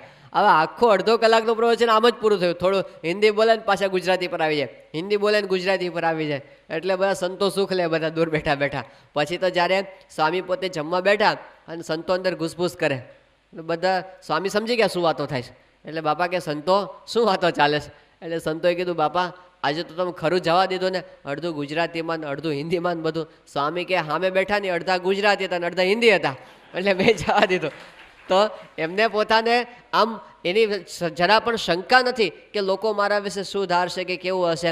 અલમસ્ત છે પોતે, એ એમની વિશેષતા છે. અડવાણી સ્વામી સાથે કલાક સુધી ખાનગીમાં બેઠા, તો સ્વામીને એવું નહીં કે મારી હિન્દી સારી નથી, તમને કેવું લાગશે? કંઈ નહીં. રાજમાતા સિંધિયા આવ્યા હોય સ્વામીની સભામાં, એ બેઠા હોય તો એ સ્વામી હિન્દીની અંદર ગરબડવાળું પોતે બોલે, તો એમને કોઈ પ્રકારની શંકા નથી કે લોકોને કેવું લાગશે. અલમસ્ત જાતિ છે ભગવાન અને સંત. પણ આપણે જો બરાબર સમજ્યા ન હોય તો ઘણી વખત આવી નાની નાની વાતની અંદર આપણને શંકા થઈ જાય. યોગી બાપા અંગ્રેજી શીખવા માટે યુવકોને પોતે કહેતા આવી રીતે કે અમને અંગ્રેજી તમે શીખવાડો. તો યુવકો બધા શીખવાડે રોજ કે આમ આટલો શબ્દ આટલું આમ બોલાય, આમ બોલાય. એકવાર સંતોએ યુવકોએ બધા શીખવાડ્યું યોગી બાપાને કે બાપા તમે છે ને આ ગુણાતીત સભામાં જોકા ખાતા હોય ને તો તમારે એવું કેવું, ગુણાતીત ડોન્ટ ડોઝ, એમ તમારે કેવું. એટલે એમને યોગી બાપાએ ગોખી નાખ્યો, ગુણાતીત ડોન્ટ ડોઝ, બરાબર ગોખી નાખ્યો. અને પછી યોગી બાપા સભાની અંદર આવ્યા, પ્રવચન પૂરું થઈ ગયું. યોગી બાપાને ભૂલાઈ ગયું કે મારે પેલું બોલવાનું હતું, એટલે પેલું જતું રહ્યું માઇક તો પાછું. એટલે પછી યાદ કરાવ્યું કે બાપા પેલું બોલવાનું હતું. યોગી બાપા કે હા હા હા લાવો, હંચો લાવો. યાને હંચો કે યોગી બાપા માઇક્રોફોનને હંચો કે, હીટરને હિટલર કે. યોગી બાપાને આવી રીતે હતી. તો એ કે હંચો લાવો, તો હંચો લાવીને ગોઠવો. અને યોગી બાપાએ કીધું કે અમે છે ને હવે તો અંગ્રેજી શીખીએ છીએ, એટલે આજે અમે નવું અંગ્રેજી શીખ્યા. પછી આમ કેફમાં ખોખારીને કહે, હે ગુણાતીત ડોન્ટ ડોઝ, તો ગુણાતીત સભામાં જ હાજર નહીં એ વખતે. તો આવી યોગી બાપાની રીત કે પોતે જાણે આમાં હેત કરાવી દે, પણ છતાંય ઘણી વખત પોતે અંતર્યામીપણું પણ બતાવે, શક્તિ પણ પોતે બતાવે. સ્વામીશ્રી 1980માં પરદેશમાં હતા, આફ્રિકામાં, જોનિસબર્ગની અંદર.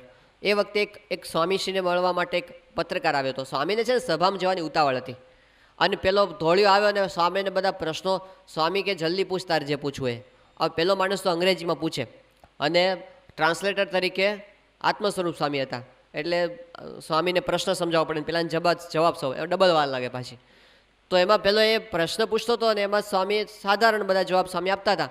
એમાં પહેલાં અચાનક એવો ગોળો નાખ્યો કે તમારા સંપ્રદાયમાં તમે એવા કડક નિયમો પાળો છો કે તમે સ્ત્રીઓને નજીક આવવા દેતા નથી, એમની સાથે તમે વાત કરતા નથી, કોઈ પ્રકારનો તમે સંબંધ રાખતા નથી. તો સ્ત્રીઓને એવું નથી લાગતું કે અમારું અહીં અપમાન થાય છે અને એમની સેકન્ડ કેટેગરીના માનવામાં આવે છે? આવું પેલા પત્રકારે અંગ્રેજીમાં પૂછ્યું. હવે આ પ્રશ્ન સાંભળીને એટલા બધા સ્વામી ભાવમાં આવી ગયા કે આત્મસ્વરૂપ સ્વામીને પ્રશ્ન સમજાવે એ પહેલાં સ્વામી જવાબ આપવા માંડ્યા. સ્વામી કે ને કહો કે ભારત આવે અને 6 મહિના ત્યારે એને જુએ કે ભાઈઓ કરતાં પણ 1.5 ગણી બહેનો સત્સંગ કરે છે કે નહીં. એટલે એને લોકોને જો લાગતું હોય અપમાન જેવું તો કેમ સત્સંગ કરી શકે? સ્વામી કે આ તો અમારા નિયમો છે, શ્રીજી મહારાજે આપેલા મર્યાદા છે, અને એનું પાલન અમે કરીએ છીએ. અને કલ્યાણ તો મહારાજ બધાનું કરે છે, ભાઈઓનું પણ કરે છે અને બહેનોનું પણ કરે છે. આવી વાત જ્યારે કરે ને એટલે આત્મસ્વરૂપ સ્વામી મૂંઝવણમાં પડી ગયા કે સ્વામીને અંગ્રેજી ક્યારથી આવડવા માંડ્યું? કારણ કે મેં તો સ્વામીને પ્રશ્ન સમજાવ્યો નથી. પણ વધારે આશ્ચર્ય શું થયું કે ઓલો જવાબ લખવા માંડ્યો, પેલો પત્રકાર. એટલે એમને થયું સ્વામી અંતર્યામી છે, ઓલો રિપોર્ટર ક્યાં અંતર્યામી છે? એટલે એણે કંઈક આડું ઓળું લખી નાખે તો પછી આપણી સંસ્થાનું કંઈક ખરાબ દેખાય ને. એટલે કીધું લાવ તે શું લખ્યું છે એ વાંચી સંભળાવો મને. તો એણે વાંચ્યું સ્વામી જે ગુજરાતીમાં બોલેલા એનું એક્ઝેક્ટ ઇંગ્લિશમાં ટ્રાન્સલેશન પહેલાં લખેલું. ત્યારે આત્મસ્વરૂપ સ્વામી કે મને અમથો વચ્ચે બેસાડ્યો છે, મારી કાંઈ અહીં આગળ જરૂર નથી. તો એ પોતે ભાષાના બંધન તો આપણને હોય છે, વગર ભાષા એક કામ કરે છે. યોગી બાપા ત્યાં લિવિંગસ્ટનમાં હતા અને એક ધોળિયો આવ્યો, જ્હોન સ્મિથ એનું નામ હતું, અને એને કે મને છે ને યોગી મહારાજ સપનામાં દર્શન આપ્યા છે એવું પાછું એણે કીધું કે મારે યોગીજી મહારાજને મળવું છે. એટલે યોગીજી મહારાજને કીધું હા સારું મળો અહીં આગળ. યોગી આપણને મળવા લાગ્યા. એ કે એમ નહીં, મારે એકલાને મળવું છે, ખાનગી કરવી છે. તો સંતોએ સમજાવ્યું ખાનગી તું કેવી રીતે કરીશ, બાપાને અંગ્રેજીનો એકડો આવડતો નથી, તને ગુજરાતીનો એકડો આવડતો નથી. એ કે ના હું ને બાપા બે જ. એટલે આ બધી વાતો ચાલતી. યોગી આપણે શું વાતો ચાલે છે કે બાપા એ એવું કહે છે કે તમારી સાથે એકલા એને બેસું છે. યોગી બાપા કે આવવા દો ને એકલા બેસે ત્યારે બેસાડો ત્યારે બીજા બધા બહાર નીકળ્યા અને બહારના થઈ ગયા બંધ. હવે આવી ખાનગી કેટલો ટાઈમ ચાલે, બેમાંથી એકેયને ભાષા ના આવડતે. એટલે બધાને એમ કે 2-5 મિનિટમાં હમણાં બહાર આવશે પેલો, પણ અડધો કલાક થયો. અડધો કલાક પછી બંને જણા હસતા હસતા બહાર આવ્યા. એ બંને જણાએ શું ગોષ્ઠી કરી હજી સુધી સિક્રેટ છે, કોઈને ખબર પડી નથી. યોગી બાપા જાણે ને પેલો જાણે, પણ એમને શું કર્યું એ આપણને શું ખબર પડે. આ મોટા પુરુષની રીત છે. તો આ લોકોના બંધન બધા આપણને હોય. મુંબઈની અંદર પહેલાં આપણા હરિભક્ત છે ભાનુભાઈ પટેલ, ટ્રસ્ટી છે આપણા, એને ગોલ બેડરમાં પથરી હતી અને સ્વામી પાસે એમને પછી એમને શું થયું કે ડૉક્ટરે કીધું કે તાત્કાલિક ઓપરેશન કરાવવું પડશે અને એને ડેટ આપી દીધી. પણ એમને બિઝનેસ માટે પરદેશ જવું પડે એમ હતું. એટલે ભાનુભાઈએ કીધું મને અમને અનુકૂળ નથી તો થોડો ટાઈમ ઠેલીએ તો ચાલે. ડૉક્ટર કે ચાલે જ નહીં, તાત્કાલિક તમારે આ કરાવવું પડશે. એટલે ભાનુભાઈ મૂંઝાણા. એણે બાપાને ફોન કર્યો કે સ્વામી મારી રીતે આવી રીતે બિઝનેસ માટે જવું પડે એમ છે અને ડૉક્ટર બધા કહે છે કે નહીં ચાલે અને તાત્કાલિક ઓપરેશન કરાવવું પડે એમ છે. તો સ્વામીએ એ વખતે એમને શું કીધું, બાપા કહે કે આશીર્વાદ છે, વાંધો નહીં આવે, ઓપરેશનની જરૂર નહીં પડે. વગર ઓપરેશને મટી ગયું, વગર ઓપરેશને એમને મટી ગયું. આશ્ચર્યની વાત શું છે કે જે પ્રકારની પથરી ગોલ બેડરમાં ભાનુભાઈ નથી એવી ને એવી સ્વામીને પોતા નથી. સ્વામીને ઓપરેશન કરાવવું પડ્યું. સ્વામીને આખું ગોલ બ્લેડર કાઢી નાખવું પડ્યું. 1000 ગોળીઓ લીધી છે, સ્વામીને ન મટ્યું અને પછી સ્વામીને આ પથરી કાઢી નાખવી, આખી ગોલ બ્લેડર કાઢી નાખવું પડ્યું. તો બીજાની બીમારી પોતે આશીર્વાદથી મટાડી દે છે અને પોતે પાછા ગ્રહણ કરે છે. તો શું સમજવાનું કે પોતે સમર્થ છે, એ ધારે ત્યારે રોગ ગ્રહણ કરે, ધારે ત્યારે પોતે મૂકી શકે છે. પણ એની અંદર ભગવાનના ભક્તને દિવ્ય ભાવ રહે એ વિશેષતા છે. ઘણા વર્ષો પહેલાંનો પ્રસંગ છે, પ્રમુખ સ્વામી મહારાજ કડી પધારેલા અને કડીની અંદર એક ડૉક્ટર યોગીજી મહારાજના વખતના સત્સંગી અત્યારે અમદાવાદ રહેવા માટે આવી ગયા, ડૉક્ટર ત્રિવેદી સાહેબ. ઘણા બધા હરિભક્તો આમાંથી ઓળખતા છે, બહુ જૂના હરિભક્ત છે. ગોંડલમાં યોગી બાપાની બહુ સેવા કરેલી. તો ડૉક્ટર ત્રિવેદી સાહેબ છે, એમના ઘરે સ્વામીની પધરામણી હતી. ડૉક્ટર ત્રિવેદી સાહેબને એ વખતે એક 2-3 મહિનાનો નાનો બાળક, એનો છોકરો પોતાનો. તો સ્વામી જે દિવસે ઘરે આવવાના હતા એ જ દિવસે છોકરો સખત બીમાર. પણ આ ત્રિવેદી સાહેબ છે સ્વામીને બોલાવવાના સરભરામાં એમાં એવા પડેલા, છોકરા સામે કંઈ ધ્યાન રાખી શક્યા નહીં. એને એમ કે હશે આમ જાડા ઉલટી થઈ ગયા હતા એટલે એને બહુ સાધારણ દવા આપી, બહુ ધ્યાન ન આપ્યું. અને બન્યું એવું કે સ્વામી પોતે એને ત્યાં આવ્યા અને બધા હરિભક્તો ભેગા હતા, સંતો હતા, આખો સંઘ, અને એને ત્યાં બેઠા રૂમમાં. એ જ દરમિયાન એવું થયું કે અંદરના રૂમમાં પેલા છોકરો હતો એને કંઈક આંચકી આવી અને એ જ વખતે પેલો છોકરો છે એ ધામમાં જતો રહ્યો ત્યાં ને ત્યાં. એટલે છોકરાના જે એનો બૈરાઓ સ્ત્રી વર્ગ હોય ને તો જોયું આ બધું અને એમને થયું કે આ શું થયું આને. એટલે એ તો કંઈ મૂંઝાઈ ગયા. એટલે એમણે શું કર્યું કે છોકરાને સીધો લઈ અને પેલું પાછળથી હરિભક્તો બેઠા હોય ને જેમ રૂમ હોય, બાપા સામે બેઠા હોય અને પછી પાછળ બારણા પાસે બીજા કોઈક બેઠા હોય આમ બધા હરિભક્તો. તો એણે છે ને પેલો છોકરો આપી દીધો કે આ આગળ બાપા પાસે મોકલી દો. એટલે એકબીજાના હાથમાં ફરતો ફરતો છોકરો સ્વામી પાસે આવી ગયો ત્યાં આગળ અને કીધું કે શું થયું. તો ત્રિવેદી સાહેબ મારો જ છોકરો છે, એ તો આગળ બેઠા હતા અને એમણે તાત્કાલિક પેલું સ્ટેથોસ્કોપ ચડાવ્યું, છોકરાને જોયું આમ તેમ અને એને નિદાન કર્યું, આંખો જોઈ, જીભ જોઈ કે કેસ ખલાસ થઈ ગયો છે. એટલે સ્વામી પાસે એમને વિચાર્યું કે બાપ સમજણવાળા હતા કે સ્વામીને આજે એમ છોકરો ધામમાં ગયો તો ભગવાનની મરજી, જે થયું તે સારા માટે, અક્ષરધામમાં બેઠો છે. એમ કરીને એમણે બાપાને વાત કરી કે સ્વામી આ છોકરો ધામમાં ગયો છે. એટલે પોતે અંદર અક્ષરદેરીનું પાણી લેવા માટે કે બાપાના હાથે જ પાણી આપણે એને પીવરાવી દઈએ અને એનો મોક્ષ થઈ જાય. એટલે પોતે અંદર ગયા. સ્વામી આ બાજુ જોયું. સ્વામી કે શું થયું છે કે બાપા છોકરો તો ધામમાં ગયો. સ્વામી કે લાવો એને નજીક લાવ. સ્વામી છે ને આખા શરીરમાં હાથ ફેરવા, 2 વખત હાથ ફેરવો અને ત્રિવેદી સાહેબ આવ્યા ને તો છોકરો જાગી ગયો હતો, રમવા માંડ્યો હતો. પહેલે તો આશ્ચર્યનો પાર નહીં કે સ્વામી મારો ગયેલો છોકરો પાછો અત્યારે લઈ આવ્યા. એ છોકરો મોટો થયો, SSC બોર્ડની અંદર આખા ગુજરાતની અંદર 8મો નંબર આવ્યો બોર્ડની અંદર, એટલો હોશિયાર. પછી તો એ આગળ ભણ્યો, મિકેનિકલ એન્જિનિયર થયો LD એન્જિનિયરિંગ કોલેજમાંથી, અને પછી એ છોકરો સાધુ થયો અને અત્યારે ત્યાં ભરૂચની અંદર સેવા આપે છે. પ્રિય સ્વરૂપ સ્વામી એમનું નામ છે. તો એ પોતે આમ મરેલાને જીવતા કરી શકે, એ પોતે માંદાને સાજા કરી શકે, આવા અનંત પ્રકારના સામર્થ્ય પોતે બતાવી શકે છે. પણ જેમ મહાન સ્વામી વાત કરે છે કે પેલો ઓલિમ્પિક્સમાં પહેલો નંબર આવનારો માણસ હોય દોડનારો, અને પછી એની પાસે કોઈ વાત કરે કે આ ભાઈ છે ને આટલા બધા સમર્થ છે, તો કે દોડવા ના માંડે, એ કાંઈ દોડ ન કરે આખો દાડો, એ તો જ્યારે એનું ટાણું હોય ત્યારે દોડે. એમ કે આખો દાડો પરચા બતાવ ન કરે. સત્પુરુષ છે એ પોતે મહારાજે કીધું છે એમની વૃત્તિ તો એવી હોય કે ઢાંકીને વર્તે.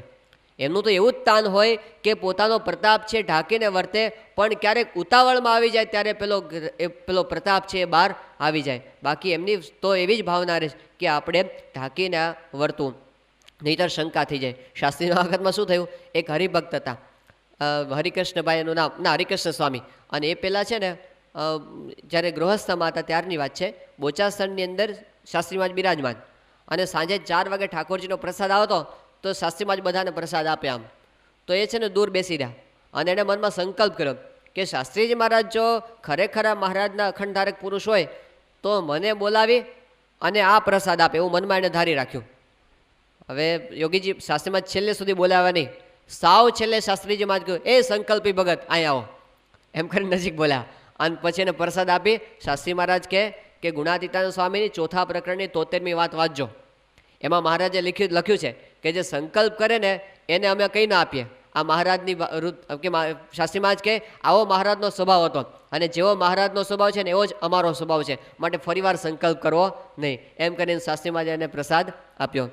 સ્વામીશ્રી જ્યારે ગાદી પર આવ્યા શરૂઆતમાં, અને પછી બદલપુર પધાર્યા હતા, તો બદલપુરની અંદર દત્તરામ બારોટના દીકરા ચતુરભાઈ, જૂના હરિભક્ત, નાનપણથી સ્વામીશ્રીની સાથે એમણે પોતે ઓટલાદરાની અંદર રમત રમતા, એટલે સ્વામી સાથે એમને સખાભાવ, મિત્રભાવ ખરેખરો એ જ ખરેખરું, પણ સત્પુરુષપણાનો ભાવ એમને વિશે આવે નહીં. કારણ કે આ તો આપણી સાથે રમતા હતા એવું બધું એમને સમજાય ને, કે આ સત્પુરુષ યોગી બાપા જેવું ક્યાંથી માની શકે પોતે. તો એમને મનમાં શંકા કુશંકા આવી બધી બહુ થયા કરે. તો એમણે સંકલ્પ કેવો કર્યો, એ વખતની રીત એવી હતી કે સ્વામી જમવા માટે બેસે, હરિભક્તો બધા સાથે બેસે સામે લાઈનમાં. એમણે સંકલ્પ એવો કર્યો કે સ્વામી છે ને મને એકલાને બોલાવે, બીજા કોઈ જ નહીં, મને એકલાને, અને આ પ્રસાદી આપે થાળમાંથી, તો હું માનું કે એ પોતે યોગી બાપા જેવા પુરુષ છે. આવું પોતે સંકલ્પ કરીને બેસી ગયા. હવે સ્વામી તો સત્પુરુષ તો પોતે સ્વતંત્ર છે, એને સામું ન જોયું સ્વામીએ. તે આખું ભોજન પૂરું થઈ ગયું, સ્વામીએ ચડું કરી લીધું કાંઈ, અને એમને ધબકારા વધી ગયા કે ખેલ ખલાસ, ખેલ ખલાસ, આવું થવા માંડ્યું. અને ત્યાં સ્વામી પહેલાં થાળને અટકાવ્યો, જે લઈ જતા હતા ને, અને પછી સ્વામીએ ચતુરભાઈને બોલાવ્યા, ચતુરભાઈ આવો અહીંયા આગળ, નજીક બોલાવ્યા, અને પછી એના સંકલ્પ પ્રમાણે સ્વામીએ થાળમાંથી લઈ અને એના હાથમાં પ્રસાદ આપ્યો. અને પછી સ્વામી કે ચતુરભાઈ અમને એકલાને પ્રસાદ આપે એવો સંકલ્પ શું કામ કર્યો, આ બધાને પ્રસાદ આપે એવો સંકલ્પ ના કરીએ. એટલે એમણે હાથ જોડી દે કે બાપા મને માફ કરો, મેં આવા સંકલ્પો કર્યા. સ્વામી કે જુઓ મોટા પુરુષ દયાળુ છે, ભગવાન દયાળુ છે, તો આપણા સંકલ્પ એમણે પૂરા કર્યા, પણ એમને તો ન કર્યા હોત તો ખોટ તમને હતી કે અમને હતી, કે બાપા ખોટ તો મને જ હતી. સ્વામી કે બસ ભવિષ્યની અંદર આવા સંકલ્પ વિકલ્પ ક્યારેય કરવા નહીં.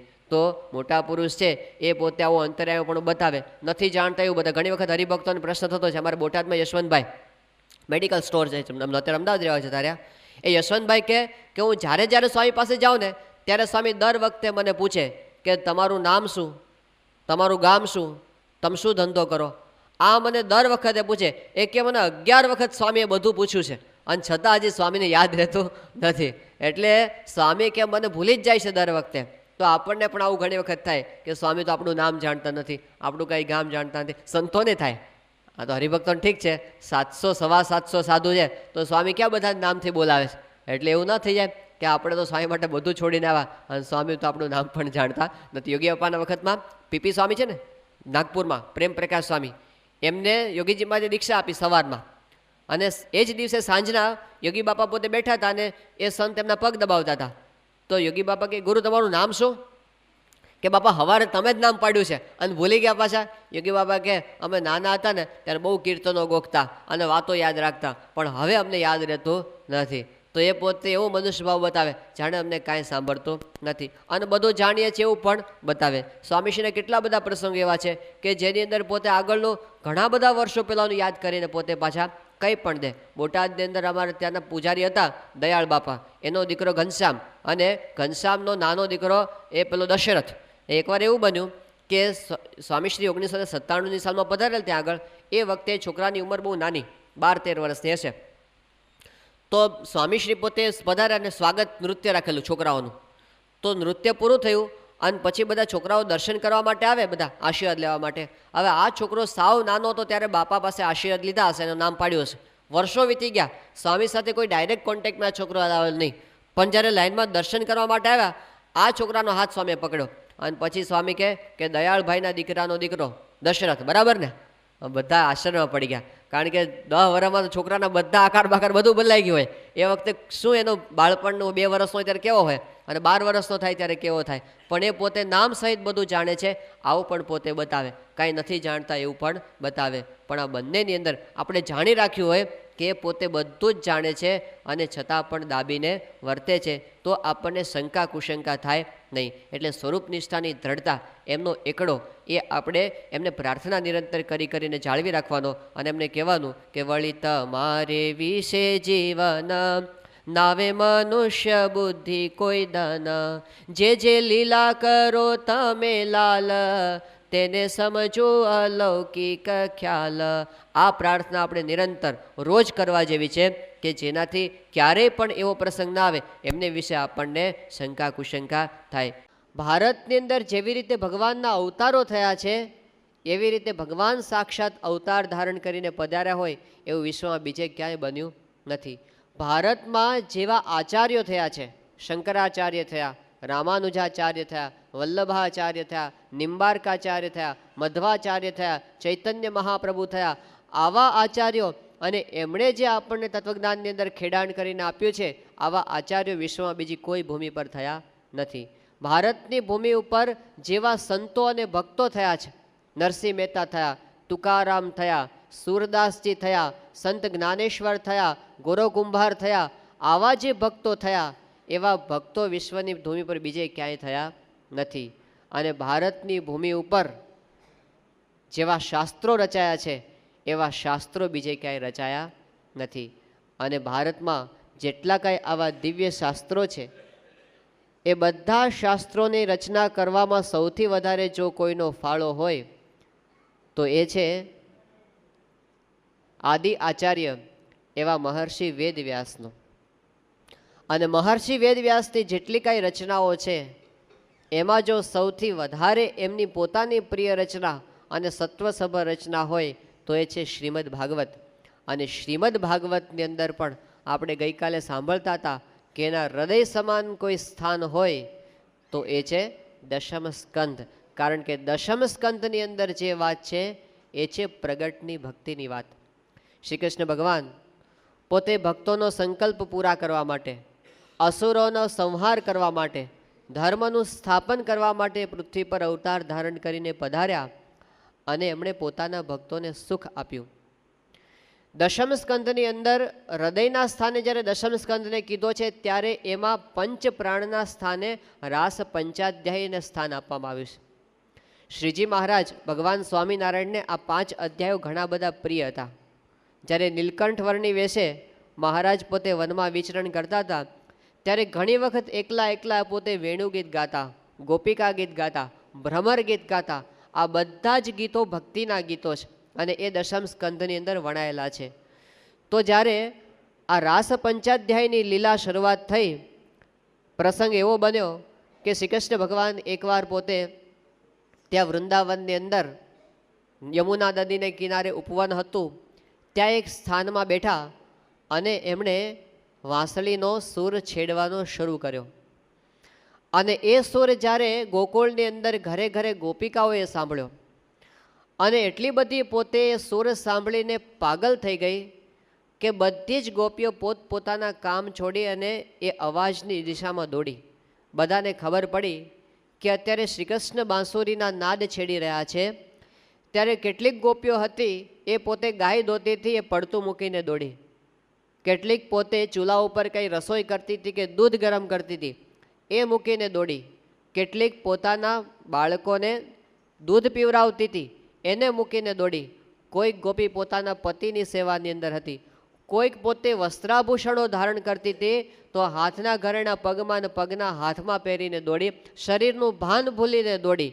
એ ગોપીઓને ક્યારેક એમના પતિઓએ, એમના સગા સંબંધીએ રોકવા માટે પ્રયત્ન કર્યા, પણ કોઈની રોકી એ રોકાય નહીં.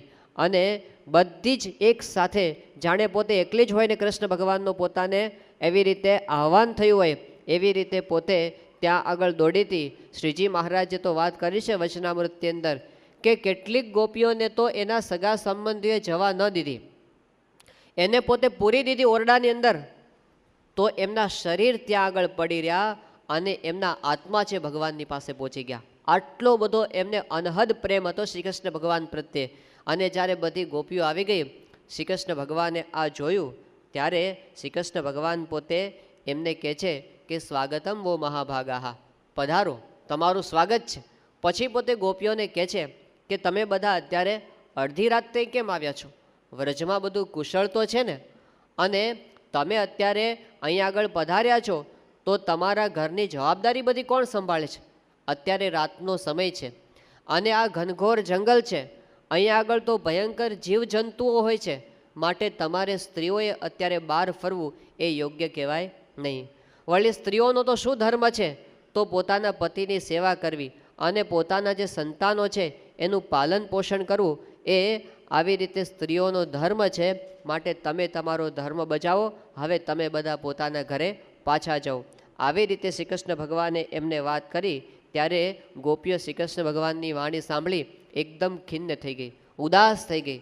એમની આંખોમાંથી આંસુઓની ધારા વહેવા માંડી અને નિશ્વાસ કાઢવા માંડી. એ ગોપીઓ એક પણ શબ્દ બોલી શકી નહીં, ગદગદ કંઠ થઈ ગઈ. અને પછી એમણે ધીમે ધીમે કૃષ્ણ ભગવાનને વાત કરી કે પ્રભુ તમે અમને એવું કહેશો નહીં, હવે તમને અમને પાછા જવા માટેનું કહેશો નહીં, કારણ કે અમારે ત્યાં તો હવે કંઈ રહ્યું જ નથી, જે કાંઈ છે બધું અહીંયા જ આવી ગયું છે, કારણ કે અમારા પ્રાણ અમે તમને સમર્પિત કરી દીધા છે.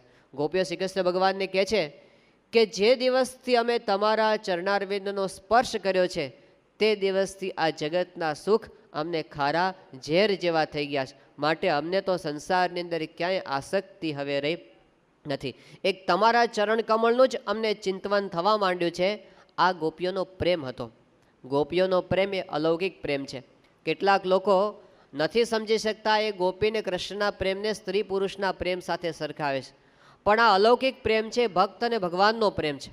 ગોપીઓ એવી સ્થિતિને પામી ગઈ હતી, પ્રગટ ભગવાનના પ્રતાપે જગત એના માટે ખારું ઝેર થઈ ગયું હતું. ત્યારે જ્યારે પ્રગટ ભગવાનમાં અત્યંત વૃત્તિ જોડાઈ જાય, આવી સ્થિતિ થઈ જાય, સામાન્ય ભક્ત પણ પોતે અસામાન્ય બની જાય. શ્રીજી મહારાજના વખતમાં એવું થયું હતું. વાંકિયાના રાજબાઈ હતા. નાનપણથી એને શ્રીજી મહારાજ પ્રત્યે એવી ભક્તિ થઈ ગઈ હતી કે એને અખંડ સ્વામિનારાયણ ભગવાનનું ભજન થયા કરે. એમને પરણવાની ઈચ્છા જરા પણ નહોતી, સંસારમાં જરા પણ આસક્તિ નહીં, છતાં પણ એમના સગા સંબંધીઓની ઈચ્છા કે આ રાજબાઈને આપણે પરણાવીએ. એમનું સગપણ કરવામાં આવ્યું. અને જ્યારે એમના શ્વસુર પક્ષેથી જ્યારે એના પર ચૂંદડી આવેલી, ત્યારે પટારા ઉપર ચૂંદડી મૂકીને એની માએ કીધું કે બેટા રાજુ, આ તારી ચૂંદડી આવી છે. ત્યારે રાજબાઈ બોલી, બળી તારી ચૂંદડી. અને એના શબ્દોમાં એટલું સત, રાજબાઈના શબ્દે પેલી ચૂંદડી ભડભડ બળી ગઈ. છતાં પણ ઘરના લોકોને એમ કે એમને સંસારમાં તો આપણે રાખવા, એટલે આગ્રહ કરીને એમને પરણાવીને સાસરે મોકલ્યા. પણ આ રાજબાઈનું સત એવું હતું કે એમનો પતિ એની નજીક આવે ને તો એને રાજબાઈમાં સિંહ દેખાય. તે આવું વારંવાર થયું એટલે એમને થયું કે આ તો કોઈ મુક્તાત્મા છે, આ સંસારના જીવ નથી. એમણે હાથ જોડીને કીધું કે તમારી જેમ ઈચ્છા હોય એ પ્રમાણે કરો. ત્યારે રાજબાઈ પોતે એમણે કીધું કે મારે તો ત્યાગાશ્રમ ગ્રહણ કરવો છે અને મારે તો સાંખ્ય યોગી થઈને રહેવું છે આખી જિંદગી. ત્યારે પોતે ઘરનો ત્યાગ કરી અને ગરડા લાડુબાની જીવબાની સાથે આવીને રહ્યા અને ત્યાં પોતે સેવા કરતા હતા. આખી જિંદગી એમણે એવી રીતે વ્રત રાખ્યું અને શ્રીજી મહારાજને પ્રસન્ન કર્યા કે જ્યારે રાજબાઈનો દેહ ત્યાગ થયો, એમને શરીર છોડી દીધું અને એમને અગ્નિ સંસ્કાર કરવાનો હતો, ત્યારે એમના શરીરને અગ્નિ સ્પર્શ ન કરી શકે. બધાને થયું આવું કેમ થાય છે? ગોપાળાનંદ સ્વામી એનો મર્મ જાણતા હતા. ગોપાળાનંદ સ્વામીએ કીધું કે અગ્નિ છે એ પુરુષ છે. રાજબાઈનું સતીત્વ એવું છે કે અગ્નિની તાકાત નથી કે રાજબાઈના દેહને સ્પર્શ કરે. એને બીક લાગે છે કે હું ક્યાંક અડીશ ને મને શાપ લાગશે તો. પછી તો ગોપાળાનંદ સ્વામીએ પ્રાર્થના કરી અગ્નિદેવને કે સતી તો પોતે દેહ મૂકીને જતા રહ્યા છે, હવે તો ખાલી એનું ખોળિયું છે, હવે સ્પર્શ કરવામાં વાંધો નથી. ત્યારે અગ્નિ રાજબાઈના શરીરને સ્પર્શ કરી શક્યો. એક ગામડાની સામાન્ય કાઠિયાણ બાઈ, જેણે પોતે કાંઈ શાસ્ત્રોનો અભ્યાસ નથી કર્યો, જેણે કોઈ હિમાલયમાં જઈને સાધના નથી કરી, એક પ્રગટ ભગવાનની અંદર એની વૃત્તિ જોડાઈ ગઈ અને આવી સ્થિતિ થઈ ગઈ કે જે શાસ્ત્રોમાં આપણને બીજે કંઈ દ્રષ્ટાંત રૂપે પણ જોવા ન મળે. આ તો મૂર્તિમાન બનેલા પ્રસંગો, આજથી 150 વર્ષ પહેલાંનો મૂર્તિમાન ઇતિહાસ છે. તો આવા પ્રસંગો પ્રગટ ભગવાનના સાનિધ્યમાં બને છે, જગત ખારું ઝેર થઈ જાય. પર્વતભાઈ હતા, ગોરધનભાઈ હતા, આ બધા ગૃહસ્થાશ્રમમાં રહેવાવાળા હરિભક્તો હતા, પણ ત્રણેય અવસ્થામાં ભગવાનની મૂર્તિ દેખાય એને જગત સ્પર્શ ન કરી શકે. આવા ભક્તો સંતો બધા કેવા હતા. મુક્તાનંદ સ્વામીએ પોતાના અનુભવની વાત કરી છે કે શ્રીજી મહારાજ મળ્યા પહેલાં મારી પરિસ્થિતિ કેવી હતી અને હવે કેવી છે. એ પોતે કહે છે કે વિષય વાયુ વડે તરણ જેમ ઉડતી માવજી મેરુને તુલ્ય કીધી. હું કેવો હતો પહેલાં તો તણખલાની જેમ વિષયમાં હું ઉડી જતો હતો. આમ સેજ વાયુની લેરખી આવે અને હું વિષયમાં ઉડી જતો હતો તણખલાની જેમ. પણ હવે તો માવજી મેરુને તુલ્ય કીધી. હવે હું મેરુ તુલ્ય થઈ ગયો છું. વિષયના ગમે એટલા વાવાઝોડા મને સ્પર્શ કરી શકે એમ નથી. આવી સ્થિતિ આ પરમહંસોએ પ્રાપ્ત કરેલી. ત્યારે પ્રગટ ભગવાનના સાનિધ્યમાં આવી આધ્યાત્મિક સ્થિતિ સિદ્ધ થાય છે. ગોપીઓને એ સિદ્ધ થઈ ગઈ. ભલે કાંઈ પોતે તપશ્ચર્યા કરવા નથી ગઈ, પણ અત્યંત પ્રેમ ભાવથી ભગવાનની અંદર જોડાઈ ગઈ અને ગોપીઓની આવી સ્થિતિથી કીધું પ્રભુ હવે અમને પાછા જવાનું તમે કહેશો નહીં. જ્યારે એમની આવી વાણી સાંભળી ત્યારે કૃષ્ણ પોતે બોલ્યા. એમણે કીધું કે હવે હું તમને પાછા મોકલીશ નહીં. અને કૃષ્ણ ભગવાન કહે છે કે તમે તો મારા માટે કેટલું બધું કર્યું છે. તમે લોકલાજનો ત્યાગ કર્યો છે, તમે કુળધર્મનો ત્યાગ કર્યો છે, અને તમારો ત્યાગ, તમારો પ્રેમ, તમારી ભક્તિ, તમારું સમર્પણ, તમારી સેવા એટલું બધું છે કે હું તમને વશ છું. શ્રી કૃષ્ણ ભગવાન કહે છે કે હું તમને વશ છું અને જન્મો જન્મ હું તમારો ઋણી છું. કદાચ તમે સદાચારી છો અને સજ્જન છો એટલે તમે કદાચ એવું માનશો કે કૃષ્ણ ઋણી નથી, પણ તમે નહીં માનો તો હું તો માનવાનો જ છું કે હું તો તમારો ઋણી કાયમ માટે રહેવાનો છું. ગમે તેટલું તમારો કરીશ તો પણ હું તમારું ઋણ ચૂકવી શકવાનો નથી. આ ભગવાનની ભક્ત વત્સલતા છે. આપણે થોડોક એમના પ્રત્યે પ્રેમ હોય તો ભગવાન આપણને વશ થઈ જાય. એ પોતે પછી ભક્તની મરજી પ્રમાણે પોતે વર્તે. એટલા માટે શ્રીમદ ભાગવતના મહાત્મ્ય અધ્યાયની અંદર વાત કરવામાં આવી કે ન તપોભિ ન વેદેશ્ચ ન જ્ઞાને નાપી કર્મણા હરેર્હિ સાધ્યતે ભક્ત્યા પ્રમાણમ તત્ર ગોપિકા. ભગવાન છે તપથી વશ થતા નથી. ન તપોભિ ન વેદેશ્ચ વેદના અભ્યાસથી પણ નહીં, ન જ્ઞાને ન જ્ઞાનથી પણ નહીં, અને કર્મથી પણ નહીં. તો કેવી રીતે? હરિર્હિ સાધ્યતે ભક્ત્યા. ભગવાન ભક્તિથી વશ થાય છે. અને એમાં પ્રમાણ શું, સાબિતી શું કે પ્રમાણમ તત્ર ગોપિકા. આ ગોપીઓ છે એની અંદર પ્રમાણભૂત છે. એટલા માટે રસખાન નામના એક મુસલમાન કવિએ વાત કરી.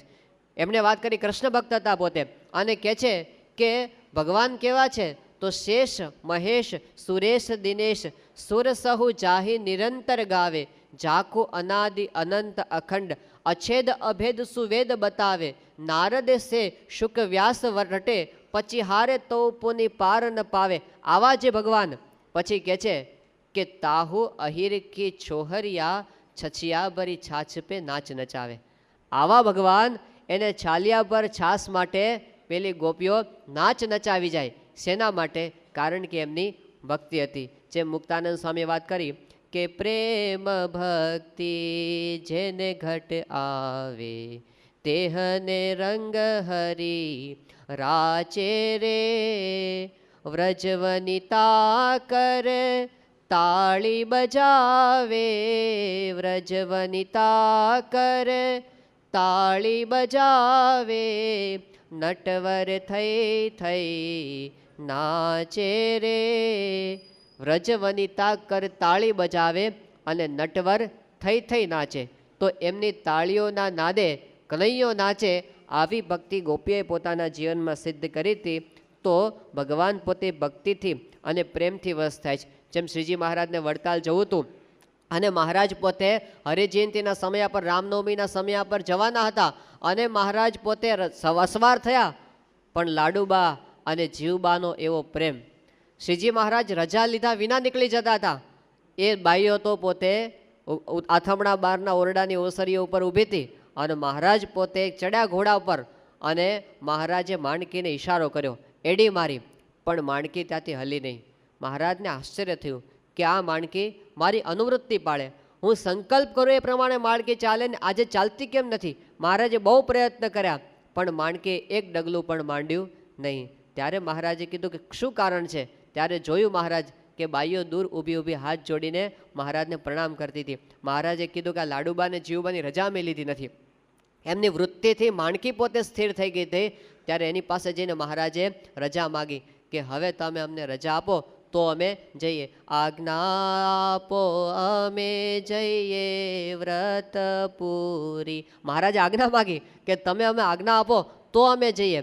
જાઓ પ્રભુ રામ નવમી નથી દૂરી. પછી એમને રજા આપી કે હવે તમે મહારાજ જાઓ, અને મહારાજ ત્યારે નીકળી શક્યા. બાકી તો એમની વૃત્તિથી પેલી ઘોડી પણ આગળ ચાલી શકી નહીં. તો ભગવાન બીજા કોઈ બંધનથી બંધાતા નથી, એ પ્રેમરૂપી દોરીથી બંધાય છે.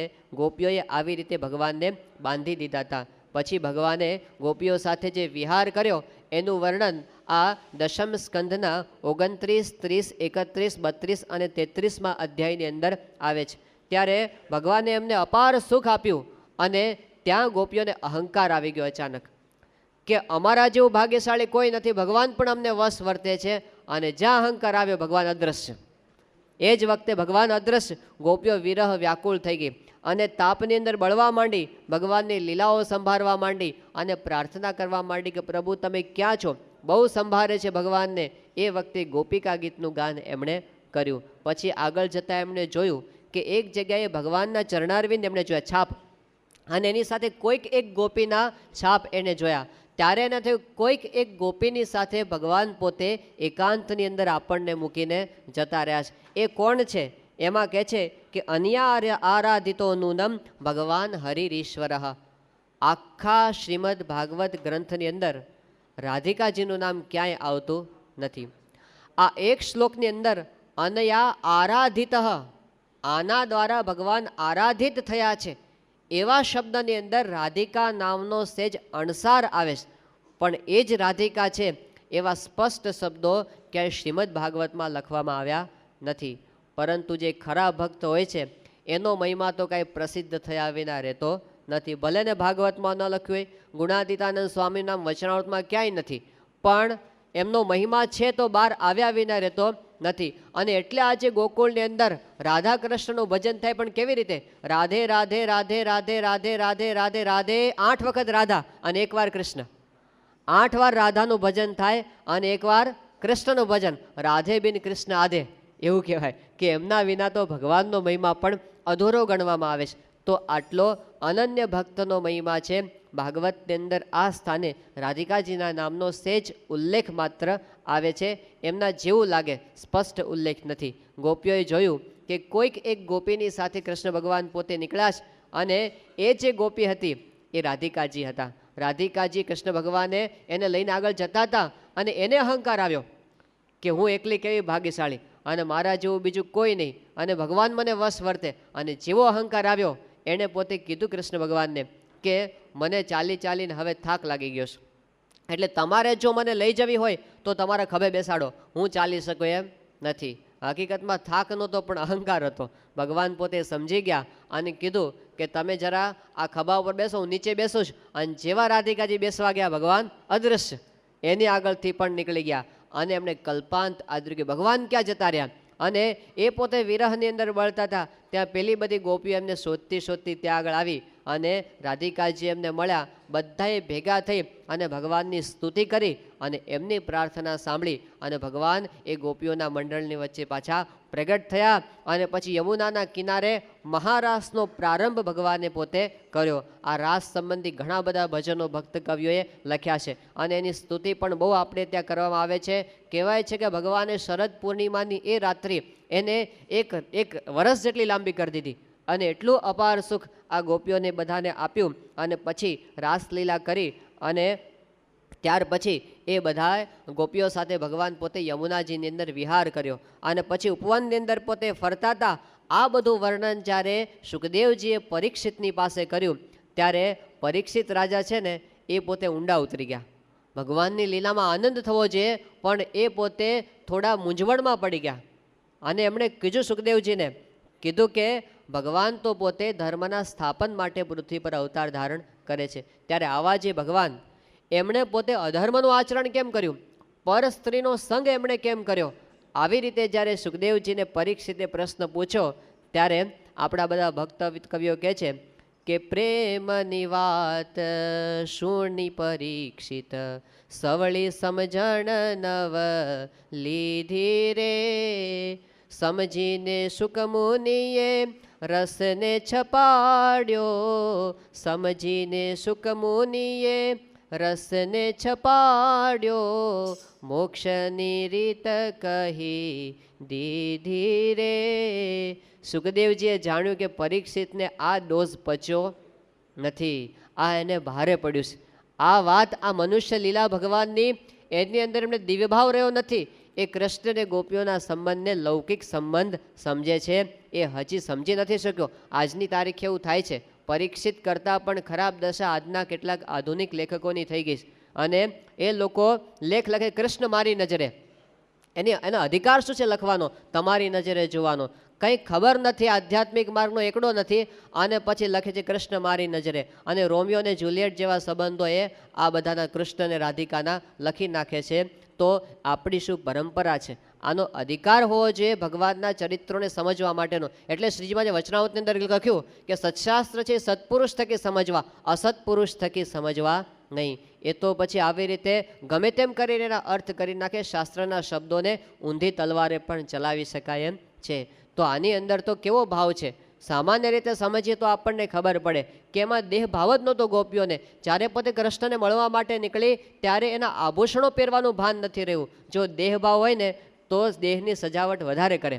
ગોપીઓને તો પોતાના શરીરનું ભાન પણ રહ્યું નથી. એ દેહભાવથી પર થઈ ગઈ છે. બીજું શું આપણને દેખાય છે કે ગોપીઓ કહે છે કે ભગવાનના સ્પર્શથી અમારે જગતના સુખ ખારા ઝેર જેવા થઈ ગયા છે. લોકમાં કેવું થાય કે જો ખરેખર વાસનાયુક્ત સંબંધ હોય તો એમાં તો જેમ વિષય ભોગવે એમ વાસના વધતી જાય. અહીં તો ભગવાનના સ્પર્શથી જગતની વાસના ટળી ગઈ છે. આ અલૌકિક સંબંધ છે. જગતની અંદર કાંઈ એવું કોઈ દિવસ સ્ત્રી પુરુષના સંબંધમાં થતું નથી, અહીં થાય છે. આ અલૌકિક સંબંધ છે. એનાથી આગળ વધીને સામાન્ય રીતે સમજી શકાય એ વસ્તુ છે કે આ વખતે કૃષ્ણ ભગવાનની ઉંમર ખાલી 10 વર્ષની છે. 10 વર્ષનો બાળક અમથોય નિર્દોષ હોય. આજના ટેલિવિઝનનો યુગ આવી ગયો છે પણ 5000 વર્ષ પહેલાં તો કેટલો નિર્દોષ હોય. 10 વર્ષનો બાળક એક ગામડામાં રહેવાળો એ જો સમજે તોય ખબર પડે કે એમની સાથેનો ગોપીઓનો સંબંધ એ કેવળ શુદ્ધ હૃદયનો પ્રેમ હતો. એની અંદર કોઈ લૌકિક ભાવ હતા નહીં. અને પરીક્ષિતે આ વાત સાંભળી પણ એને બધા પ્રશ્નો ઊભા થયા કે આવું ભગવાને કેમ કર્યું? ત્યારે પરીક્ષિતે સમજાવ્યું કે સુખદેવજી સાંભળ, ભગવાન તો કેવા છે? ભગવાન તો પોતે અગ્નિ જેવા છે. જેમ અગ્નિમાં કોઈ પણ વસ્તુ રાખીએ અગ્નિને એનો દાગ લાગતો નથી પણ અગ્નિ પોતાના રંગે બધાને રંગી દે છે. એવી રીતે ભગવાન તો ગુણોથી પર વર્તે છે. એની અંદર માયાનો ભાવ હોતો નથી. એમાં મનુષ્ય ભાવ ક્યારેય લાવવો નહીં. ભગવાન પોતે ગમે તેવા ચરિત્ર કરે એ દિવ્ય છે આવું સમજાય તો ભગવાનનો ભક્ત ખરો કહેવાય. અને જ્યાં સુધી ન સમજાય ત્યાં સુધી આપણને ભજનનું સુખ આવે નહીં. પ્રગટના ઉપાસકો માટે અત્યંત આવશ્યક. પરોક્ષની અંદર દિવ્ય ભાવ રાખવામાં કોઈને પ્રશ્ન થતો નથી પણ જ્યારે નજર સામે જે ભગવાનનું સ્વરૂપ વિચરણ કરતું હોય એની અંદર જો આપણને દિવ્ય ભાવની દ્રઢતા ન કરી હોય તો ડગલે ને પગલે મનુષ્ય ભાવ આવી જાય. કારણ કે માણસની જેમ જ વિચારવાના, આપણી જેમ ખાય પીવે હરે ફરે. શ્રીજી મહારાજ તો કહે છે હારે અને જીતે એ શૂરવીરપણતા પણ બતાવે અને કાયરતા પણ બતાવે. એ કામ, ક્રોધ, લોભ, મોહ, મદ, મત્સર, આશા, તૃષ્ણા, અહંકાર, ઈર્ષા આવા બધા ભાવો પણ બતાવે. 28 દોષોનું લિસ્ટ શ્રીજી મહારાજે વચનામૃતની અંદર બતાવ્યું છે. આ બધું જ બતાવે ને છતાં પણ એકેય દોષ એની અંદર નથી. આ ભગવાનના ભક્તની જોવાની દ્રષ્ટિ હોય છે. સુખદેવજી પાસે એ દ્રષ્ટિ હતી, પરીક્ષિત પાસે એવી દ્રષ્ટિ હતી નહીં, એટલે એમને અભાવ આવી ગયો. જેમ શ્રીજી મહારાજે અદીબાના ખભે હાથ મૂક્યો તો આંબો સુકાઈ ગયો. આંબા શેઠે આ જોયું અને એમને મનુષ્યભાવ આવી ગયો અને એ પોતે આવતા બંધ થઈ ગયા. શ્રીજી મહારાજે કીધું મુક્તાનંદ સ્વામીને કે આંબો કેમ સુકાઈ ગયો છે, કે મહારાજ તપાસ કરવી પડશે. અને મુક્તાનંદ સ્વામી ત્યાં ગયા, આંબા શેઠને કીધું કે કેમ નથી આવતા. એમણે કીધું કે મહારાજ જુવાન, અદીબા જુવાન અને ખભે હાથ મૂક્યા આમે જોયું. મુક્તાનંદ સ્વામી કે આપણે જેમ કીડી અને મકોડા સ્ત્રી પુરુષની અંદર આપણે નોખા નથી પાડી શકતા, એમ પુરુષોત્તમ નારાયણની દ્રષ્ટિએ તો આપણે બધા કીડા મકોડા જેવા જ છીએ, માટે એમને કોઈ ભેદભાવ હોતો જ નથી. એવી જ્યારે સમજણ આપી ત્યારે આંબા શેઠ હતા એમને મનુષ્ય ભાવ દૂર થયો. તો ભગવાન અને સંત પ્રગટ હોય ત્યારે એમના ચરિત્રની અંદર દિવ્ય ભાવ રાખવો આ ભાગવતે આપણને શીખવાડ્યું છે. અને આવી દિવ્ય ભાવની ભક્તિ એ સિદ્ધ થાય ત્યારે આપણા અંતઃકરણમાં આનંદ થાય. તો સમગ્ર ભાગવત આપણને ભક્તિ શીખવે છે, પણ એ ભક્તિ કેવી રીતે કરવી એના પગથિયાં આપણને બતાવ્યા. અનન્ય ભાવે ભગવાનનો આશ્રય કરવો આ ભાગવતે શીખવ્યું. એ આશરાની અંદર નિષ્કામ ભાવ રાખવો એ ભાગવતે શીખવાડ્યું. એ આશરાની અંદર જે કાંઈ સ્વભાવ આપણને નડે છે એને ટાળવા એ ભાગવતે આપણને શીખવ્યું.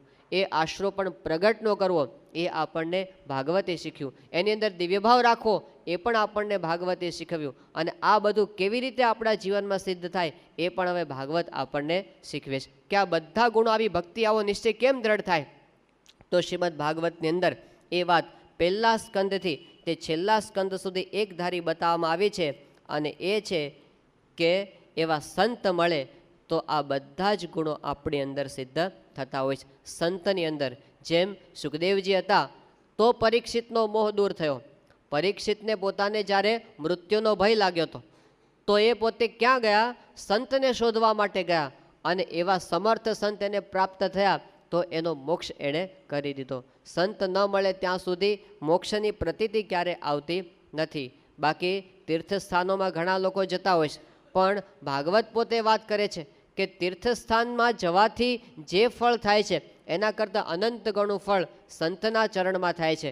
કારણ કે 68 તીર્થ એ સંતના ચરણારવિંદની અંદર. પરીક્ષિત પોતે તીર્થ ન પકડ્યું પણ એમણે સંત પકડ્યા અને એવા સંતને પકડીને પોતે મોક્ષને પામ્યા. તો સૌથી અગત્યની વસ્તુ સંત છે એ ભાગવતે આપણને સમજાવ્યું. ભાગવતના 9મ સ્કંદની અંદર આવી વાત આવે છે કે પેલો ભગીરથ હતો, એણે ભગીરથ પ્રયત્ન કર્યો ગંગાનું અવતરણ કરવા માટે અને એની તપશ્ચર્યાથી ગંગા પોતે પૃથ્વી પર આવવા તૈયાર થઈ ગયા. પણ પછી ગંગાએ કીધું કે હું પૃથ્વી પર આવીશ, આખી દુનિયાના પાપી લોકો મારી અંદર પોતાનું પાપ ધોઈ નાખશે, પછી મારી અંદર તો પાપ ઘણું બધું ભેગું થશે, તો મારું પાપ કેવી રીતે ધોવાય. ત્યારે એને જવાબ આપે છે ભગીરથ કે સાધવો ન્યાસીના સંત બ્રહ્મિષ્ઠા લોક પાવનાહ હરંત્ય અગમ તે અંગ સંગાત તેષુ આસ્તે અગભિત ધરીહી. કે જે આવા મહાન સંત છે, બ્રહ્મનિષ્ઠ છે, લોકને પાવન કરનારા છે, એના શરીરના સ્પર્શથી તું પાવન થઈ જઈશ. 1987ની સાલમાં પ્રમુખ સાહેબ મહારાજ જ્યારે ઉત્તરાખંડની યાત્રામાં ગયા હતા ત્યારે ઋષિકેશની અંદર ચિદાનંદ સ્વામીએ સ્વામીશ્રીના સ્વાગતની અંદર આ શબ્દો વાપર્યા હતા કે આવા જે સંત છે તો તીર્થોને તીર્થત્વ આપવા માટે જતા હોય છે. એ જ્યાં પોતે જઈને ઊભા રહે સ્થાન તીર્થરૂપ થઈ જતું હોય છે. અને તીર્થની અંદર જેટલા કંઈ પાપ ધોવાયા હોય આ સંતના સંગથી એ શુદ્ધ થઈ જાય છે. તો સંતનો આટલો બધો પ્રતાપ એ જ્યાં જાય ત્યાં બધે પવિત્રતા અને પુણ્ય વ્યાપી જતા હોય છે. 10મ સ્કંદની અંદર શ્રી કૃષ્ણ ભગવાન પોતે વાત કરે છે કે સંત તો પોતે તીર્થ કરતાં તો અધિક છે જ, પણ મૂર્તિ કરતાં પણ અધિક છે. મંદિરની અંદર ભગવાનની મૂર્તિ, આપણે એની તો આરતી કરીએ છીએ, આપણે એને થાળ ધરાવીએ છીએ, આપણે એને સોનાના સિંહાસનમાં એ મૂર્તિને પધરાવી સાક્ષાત ભગવાનનું સ્વરૂપ છે એમ સમજીને, પણ શ્રી કૃષ્ણ ભગવાન કહે છે કે એ ભગવાનની મૂર્તિ કરતાં પણ પ્રગટ સંત અધિક. ન યમયાની તીર્થાની ન દેવા મૃચ્છિલામયા તે પુનંતી ઉરુકાલેન દર્શનાદ એવ સાધવ. એ મૂર્તિ તો ઉરુકાલે એટલે કે ઘણા કાળે આપણને પવિત્ર કરે, દર્શનાદ એવ સાધવ. સંતના તો દર્શન માત્રથી આપણું અંતઃકરણ પવિત્ર થઈ જાય.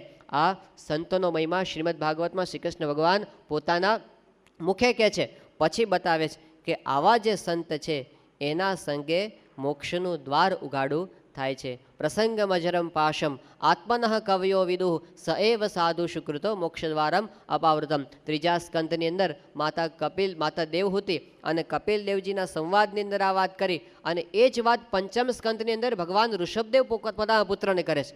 ઋષભદેવ પોતે ભગવાનનો અવતાર છે, પણ પોતાના સંતોને શું બતાવે છે કે તમે સંત પાસે જાઓ. ભગવાન પણ સંતની સામે આંગળી ચીંધે, આ તો હદ થઈ ગઈ ને. એ કહે છે કે મહત સેવામ દ્વારમાહુર્વિમુક્તે તમો દ્વારમ યોષિતામ સંગી સંગમ. મહત સેવા દ્વાર આહુર વિમુક્તે હે. મોટા પુરુષની સેવા છે એ મુક્તિનું દ્વાર છે, માટે એનું સેવન તમે કરો. ત્યારે ભગવાન છે એ પણ સંતની સાથે આપણને જોડે, અને એવા સંતમાં જોડાય ત્યારે આપણને મોક્ષની પ્રતીતિ આવે કે દેહ છતાં મારું કલ્યાણ થયું છે. એવા ભક્તો આજે આપણને દેખાય છે. જેમ પ્રભુદાસ લાલાજી હતા, કેફની મૂર્તિ, આમ અખંડ આનંદની અંદર હોય, ધંધામાં ખોટ જાય તો એમને પ્રતીતિ છે કે મારું કલ્યાણ થઈ ગયું છે. જેમ પેલા ઠેકરિયાના છગન હરિજન હરિભક્ત, પણ આનંદ એનો એવો કે દુનિયાનો બાદશાહ હોય એવો. આપણે વીરચંદભાઈ મોદી છે ત્યાં મહેસાણાની અંદર, એ પણ અખંડ છકની અંદર. લંડનની અંદર પેલા અરુણભાઈ છે, એ પણ એના જેવા અરુણકુમાર. અને આફ્રિકાની અંદર શાંતુભાઈ. આ બધા માટે વિવેક સાગર સ્વામી કહે છે કે વગર પીધે પીધેલા છે બધા, વગર પીધે પીધેલા. અખંડ કેફમાં જ પોતે ફરતા હોય કે આપણને કોણ મળ્યા છે, એ આનંદ ક્યારે એમનો ઓછો થાય નહીં. તો સંતના દર્શનથી આ મોક્ષની પ્રતીતિનો આનંદ આવતો હોય છે. અને એના કરતાં પણ મોટી વાત ભાગવત આપણને શું કરે છે કે સંતની કૃપાથી ભગવાન વશ થઈ જાય. કેટલી મોટી વાત! એક માણસને વશ કરી શકાતો નથી. આપણા ઘરની અંદર 5 સભ્યો હોય અને બધા આપણને વશ વર્તે એવું બને છે? માણસને પણ વશ કરી શકાતો નથી. આ તો કે છે ભગવાન વશ થઈ જાય. કેવી રીતે? ન રોધયતિ મામ યોગો, યોગથી તો વશ થતા નથી. ન રોધયતિ મામ યોગો ન સાંખ્યમ ધર્મ એ વચ. એ કહે છે કે આ યોગ, સાંખ્ય અને ધર્મ એ બધાથી તો હું વશ કરી શકાતો નથી. ન રોધયતિ મામ યોગો ન સાંખ્યમ ધર્મ એ વચ ન સ્વાધ્યાય તપસ્ત્યાગો. સ્વાધ્યાય પણ નહીં, તપ પણ નહીં, ત્યાગ પણ નહીં, નિષ્ઠાપૂર્તમ ન દક્ષિણા. તમે મકાનો બંધાવો, સ્કૂલો બંધાવો, એનાથી પણ નહીં, અને દક્ષિણાથી પણ નહીં. વ્રતાની, વ્રતથી પણ નહીં, યજ્ઞથી પણ નહીં, છંદાંસી એટલે કે વેદોના અભ્યાસથી પણ નહીં. કે છે કે તીર્થાની, તીર્થ કરવાથી પણ નહીં, નિયમથી પણ નહીં, યમથી પણ નહીં. તો કેવી રીતે? યથાવરુંધે સત્સંગ સર્વસંગાપહો હિમામ. બસ તમે સત્સંગ કરો તો હું તમને વશ થઈ જઈ. સત્સંગ એટલે સત્પુરુષનો સંગ. એ જો આપણે મન કર્મ વચને કરે, ભગવાન કહે છે કે હું તમને વશ થઈ જઈશ. આ એમનું વરદાન છે. અને કેટલા વશ થઈ જાય છે? નવમ સ્કંદમાં ભગવાન કહે છે કે અહમ ભક્ત પરાધીન. ભગવાન પોતે ભક્ત પરાધીન છે. અહમ ભક્ત પરાધીન. હું આવા ભક્તને પરાધીન થઈને વર્તું છું. આ કેટલી ઊંચી પદવી!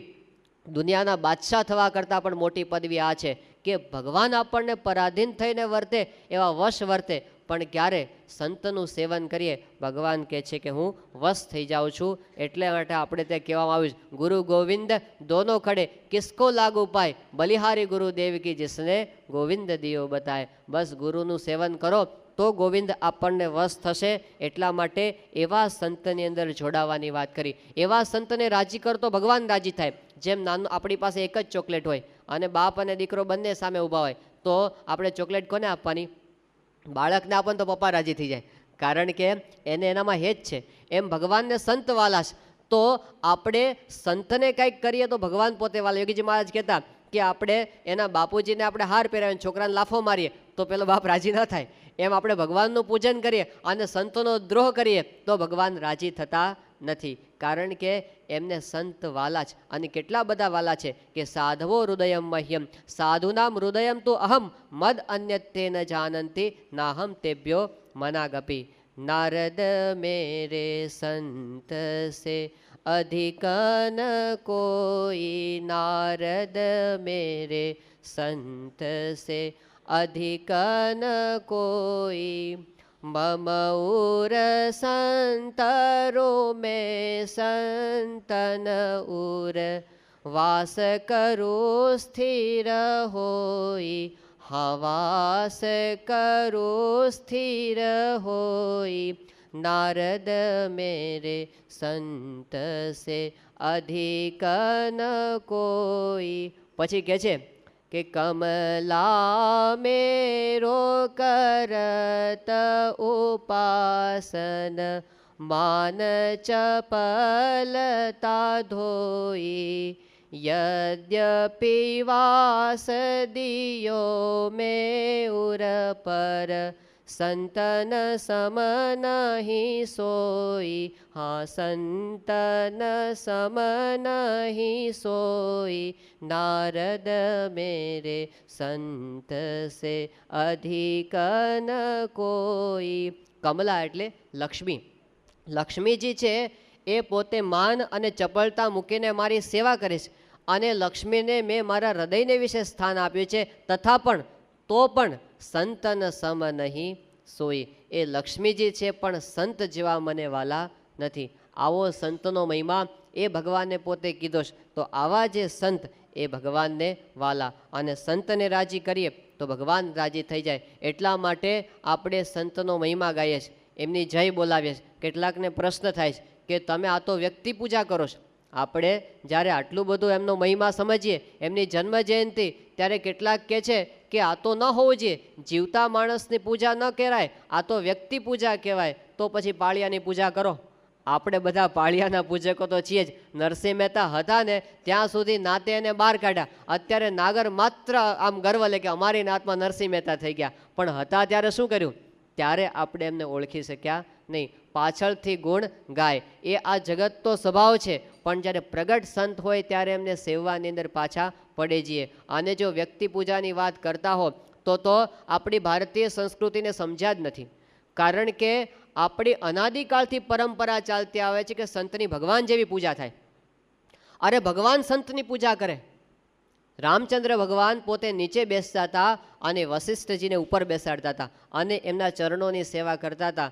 તો જઈને ફરિયાદ કરો રામચંદ્ર ભગવાન પર કે રામચંદ્ર પોતે વ્યક્તિ પૂજા કરતા હતા. કૃષ્ણ ભગવાને વ્યક્તિ પૂજા કરેલી છે. ભાગવતની અંદર વાત આવે છે, કૃષ્ણ ભગવાન પોતે કહે છે કે નિરપેક્ષમ મુનિમ શાંતમ નિર્વૈરમ સમદર્શનમ અનુવ્રજામી અહમ નિત્યમ પૂયેત એથી અંગ્રી રેણુભી. કહે છે કે આવા સંત પાછળ જતા હોય, કૃષ્ણ ભગવાન કહે છે કે હું એની પાછળ જાઉં છું. પાછળ શું કામ જાઉં છું? કે આગળ ચાલતા હોય અને એના ચરણની રજ જો મારા પર પડે તો હું પવિત્ર થઈ જાઉં. ભગવાન કહે છે આ કે સંતના ચરણની રજ મારા પર પડે તો હું પવિત્ર થઈ જાઉં, એટલા માટે હું સંતની પાછળ જાઉં છું. તો વ્યક્તિ પૂજા કૃષ્ણ ભગવાને કરી કે નથી કરી? અને સ્વામિનારાયણ ભગવાને કરીશ. પ્રથમનું 37મું વચનામૃત શ્રીજી મહારાજ કહે છે કે એવા સંતના ચરણની રજને તો અમે પણ મસ્તક પર ચડાવીએ છીએ અને એમને દુખવતા થકા મનમાં બીએ છીએ. પણ આપણે મૂર્ખા કેવા છીએ? માઇકલ જેક્સનની આરતી ઉતારી તો કોઈ વિરોધ કર્યો નથી ભારત આવ્યા ત્યારે, તો કોઈને પ્રશ્ન થયો નથી. લોકો ફિલ્મના એક્ટરોના લાઈફ સાઇઝના ફોટોગ્રાફ રાખે તો કોઈને પ્રશ્ન થતો નથી. અને જો સંતના ફોટોગ્રાફ રાખે, સાધુની પૂજા એ સમજી શક્યા નથી. તો આપણી સંસ્કૃતિ એ છે કે ભગવાન પણ સંતની પૂજા કરે છે. એવા સંતના દર્શનથી આપણે કૃતાર્થ થઈ જાય. શ્રીજી મહારાજ કે જેવું આપણને આપણા સગા સંબંધીમાં હેત છે એવું જો આ સંતની અંદર થઈ જાય, એ હેતે કરીને જેવું કૃતાર્થ થઈ જાય. આ કૃતાર્થપણું શબ્દ સામાન્ય નથી. હજારો વર્ષોની સાધના પછી પણ કૃતાર્થપણું આવતું નથી. એ કેવળ પ્રમુખ સ્વામી મહારાજમાં હેત થઈ જાય ને સિદ્ધ થઈ જાય છે. એ એમની કરુણા છે. તો સાધના માત્રની સમાપ્તિ ભાગવત આપણને સંતના ચરણારવિંદની અંદર બતાવે છે. એ સંતને પોતાને તો માન જોતું નથી. આપણે જે એમની જય બોલાવીએ છીએ એમને તો અડતું નથી, એ તો નિર્લેપ છે. એમને તો આ કંઈ સ્પર્શ કરતું જ નથી. એ તો પોતે દાસના દાસ થઈને વર્તે છે અને હંમેશા ભગવાનને પોતે આગળ કરે છે. એ આપણે અત્યાર સુધી જોયું છે. મોટી મોટી જન્મ જયંતિ ઉજવાય પણ એ તો પોતે નિર્લેપ હોય, એને અડતું પણ ન હોય. એવા દર્શન આપણે બધાએ કરેલા છે. તો આવા જે સંત એ તો પોતે આ બધા ભાવથી પર વર્તે છે. એમને તો સમત્વ વર્તે છે, સુખ અને દુઃખની અંદર, માન અને અપમાનની અંદર, કારણ કે પોતે ભગવાનની અંદર લીન રહેતા હોય છે. એવા સંતનું જીવન બોલે છે. જેમ ડોંગરેજી મહારાજ હતા, એમને યોગીજી મહારાજ સાથે મુલાકાત થઈ ઊંઝાની અંદર. તો યોગીજી મહારાજે ડોંગરેજી મહારાજને દંડવત કર્યા, ડોંગરેજી મહારાજ સામેથી દંડવત કર્યા, બંને મહાનુપુરુષો મળ્યા અને પછી યોગીજી મહારાજે કીધું ડોંગરે મહારાજને કે એક વખત તમારા મુખે મારે ભાગવત સાંભળવું છે. ત્યારે ડોંગરેજી મહારાજ હાથ જોડી અને ગદગદ થઈ ગયા. એમને યોગીજી મહારાજને કીધું કે સ્વામી આપ સ્વયં ભાગવત છો, મારે ભાગવતને ભાગવત શું સંભળાવું? તમે તો મૂર્તિમાન ભાગવત છો. સંત પોતે શાસ્ત્રના તમામ સિદ્ધાંતને પોતાના જીવનમાં ઉતારીને વર્તે છે, એટલે ભાગવત એમને કાંઈ બાકી રહ્યું નથી. ત્યાં સિકંદરાબાદની અંદર આપણે એક હરિભક્ત છે, એનું નામ છે જીવરામભાઈ પટેલ, અને 65% સાધન સંપન્ન પોતે છે, બહુ સુખી છે. તો ડોંગરેજી મહારાજના એ પ્રથમ પંક્તિના શિષ્ય, એમની બહુ એમને સેવા કરેલી.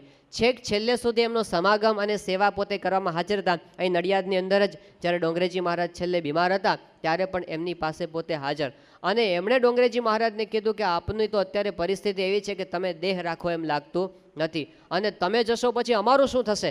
એ વખતે ડોંગરેજી મહારાજે કીધું કે જીવરામભાઈ, આ કળીકાળની અંદર સમાગમ કરવા જેવા સત્પુરુષ એકમાત્ર પ્રમુખ સાહેબ મહારાજ છે, એની પાસે તમે જજો. અને પોતે અત્યારે નિષ્ઠાવાન ભક્તરાજ પોતે છે, તો બધાને એમનું જીવન બોલે છે. એટલે મોટા મોટા સંતો જે સાધનાના માર્ગે ચાલ્યા છે એમને અનુભવ થાય છે કે આ પુરુષ એ સિદ્ધિની કોઈક ઉચ્ચ સ્થિતિને પામેલા છે, કારણ કે એની અંદર તો ભગવાન બિરાજમાન છે. ત્યારે ભાગવત એવા સંતના ચરણારવિંદની અંદર આપણું મન રાખવાનું કે છે. અમે સારંગપુરમાં તો સંત સ્વામીના દર્શન કરેલા. સંત સ્વામી એટલે એવા પુરુષ કે જેને દેહભાવ આટલો ન અડે, એ અખંડ આત્મસ્થિતિમાં વર્તનારા પુરુષ. એ જ્યારે એમની છેલ્લી બીમારીમાં એમને હાર્ટ એટેક આવેલો હતો, એમની કિડની ખલાસ થઈ ગઈ હતી, અને એ પરિસ્થિતિની અંદર પણ પોતે અખંડ આત્માની વાતો કરતા હતા, અને એને સહાનુભૂતિના 2 શબ્દોની પણ અપેક્ષા નહીં, એવી અલગારી સ્થિતિમાં વર્તનારા પુરુષ આખી જિંદગી ખુમારીથી વર્ત્યા હતા. એ સંત સ્વામી પોતે છેલ્લે જ્યારે બીમારીમાંથી આમ સેજ આમ સારું થયું અને પોતે ઊભા થઈ ગયા એકદમ, કે સંતો બધા આવો,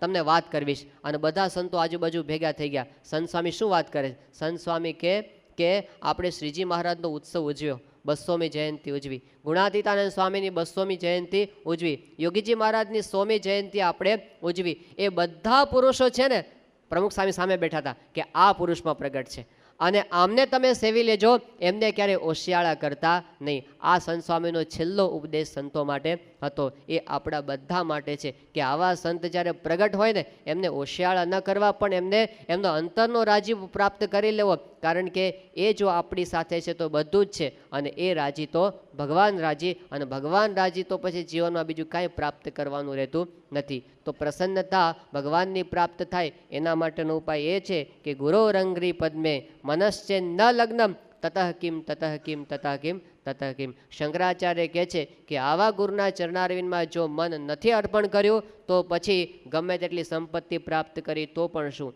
ગમે તેટલી વિદ્યા અભ્યાસ કર્યો તો પણ શું, ગમે તેટલું માન સન્માન પ્રાપ્ત કર્યું તો પણ શું, એનો કોઈ અર્થ નથી. ત્યારે છેલ્લું લક્ષ્ય એ આપણને ભગવાનના આવા સંત છે એવું ભાગવત બતાવે છે. એ ભાગવતની અંદર આપણે જોડાઈ જઈએ તો આપણે પણ એ સંતની જેવી સ્થિતિ પ્રાપ્ત કરી શકીએ. કારણ કે શ્રીજી મહારાજે કીધું છે કે જો આપણે એવી સ્થિતિ પ્રાપ્ત ન થઈ હોય પણ એ સંતના ચરણમાં પડ્યા રહીએ, અને 5 ખાસડા મરે તો પણ ખસીએ નહીં, 5 ખાસડા આપણને રોજ મારે તો પણ જો આપણે ખસીએ નહીં, તો જેવી પ્રાપ્તિ એ સંતને થાય છે એવી પ્રાપ્તિ આપણને થાય. સહજાનંદ સ્વામી મહારાજની જય, સ્વામિનારાયણ ભગવાનની જય. તો એવી આપણે સિદ્ધ કરી શકીએ, એ મહારાજ સ્વામીના ચરણોમાં પ્રાર્થના.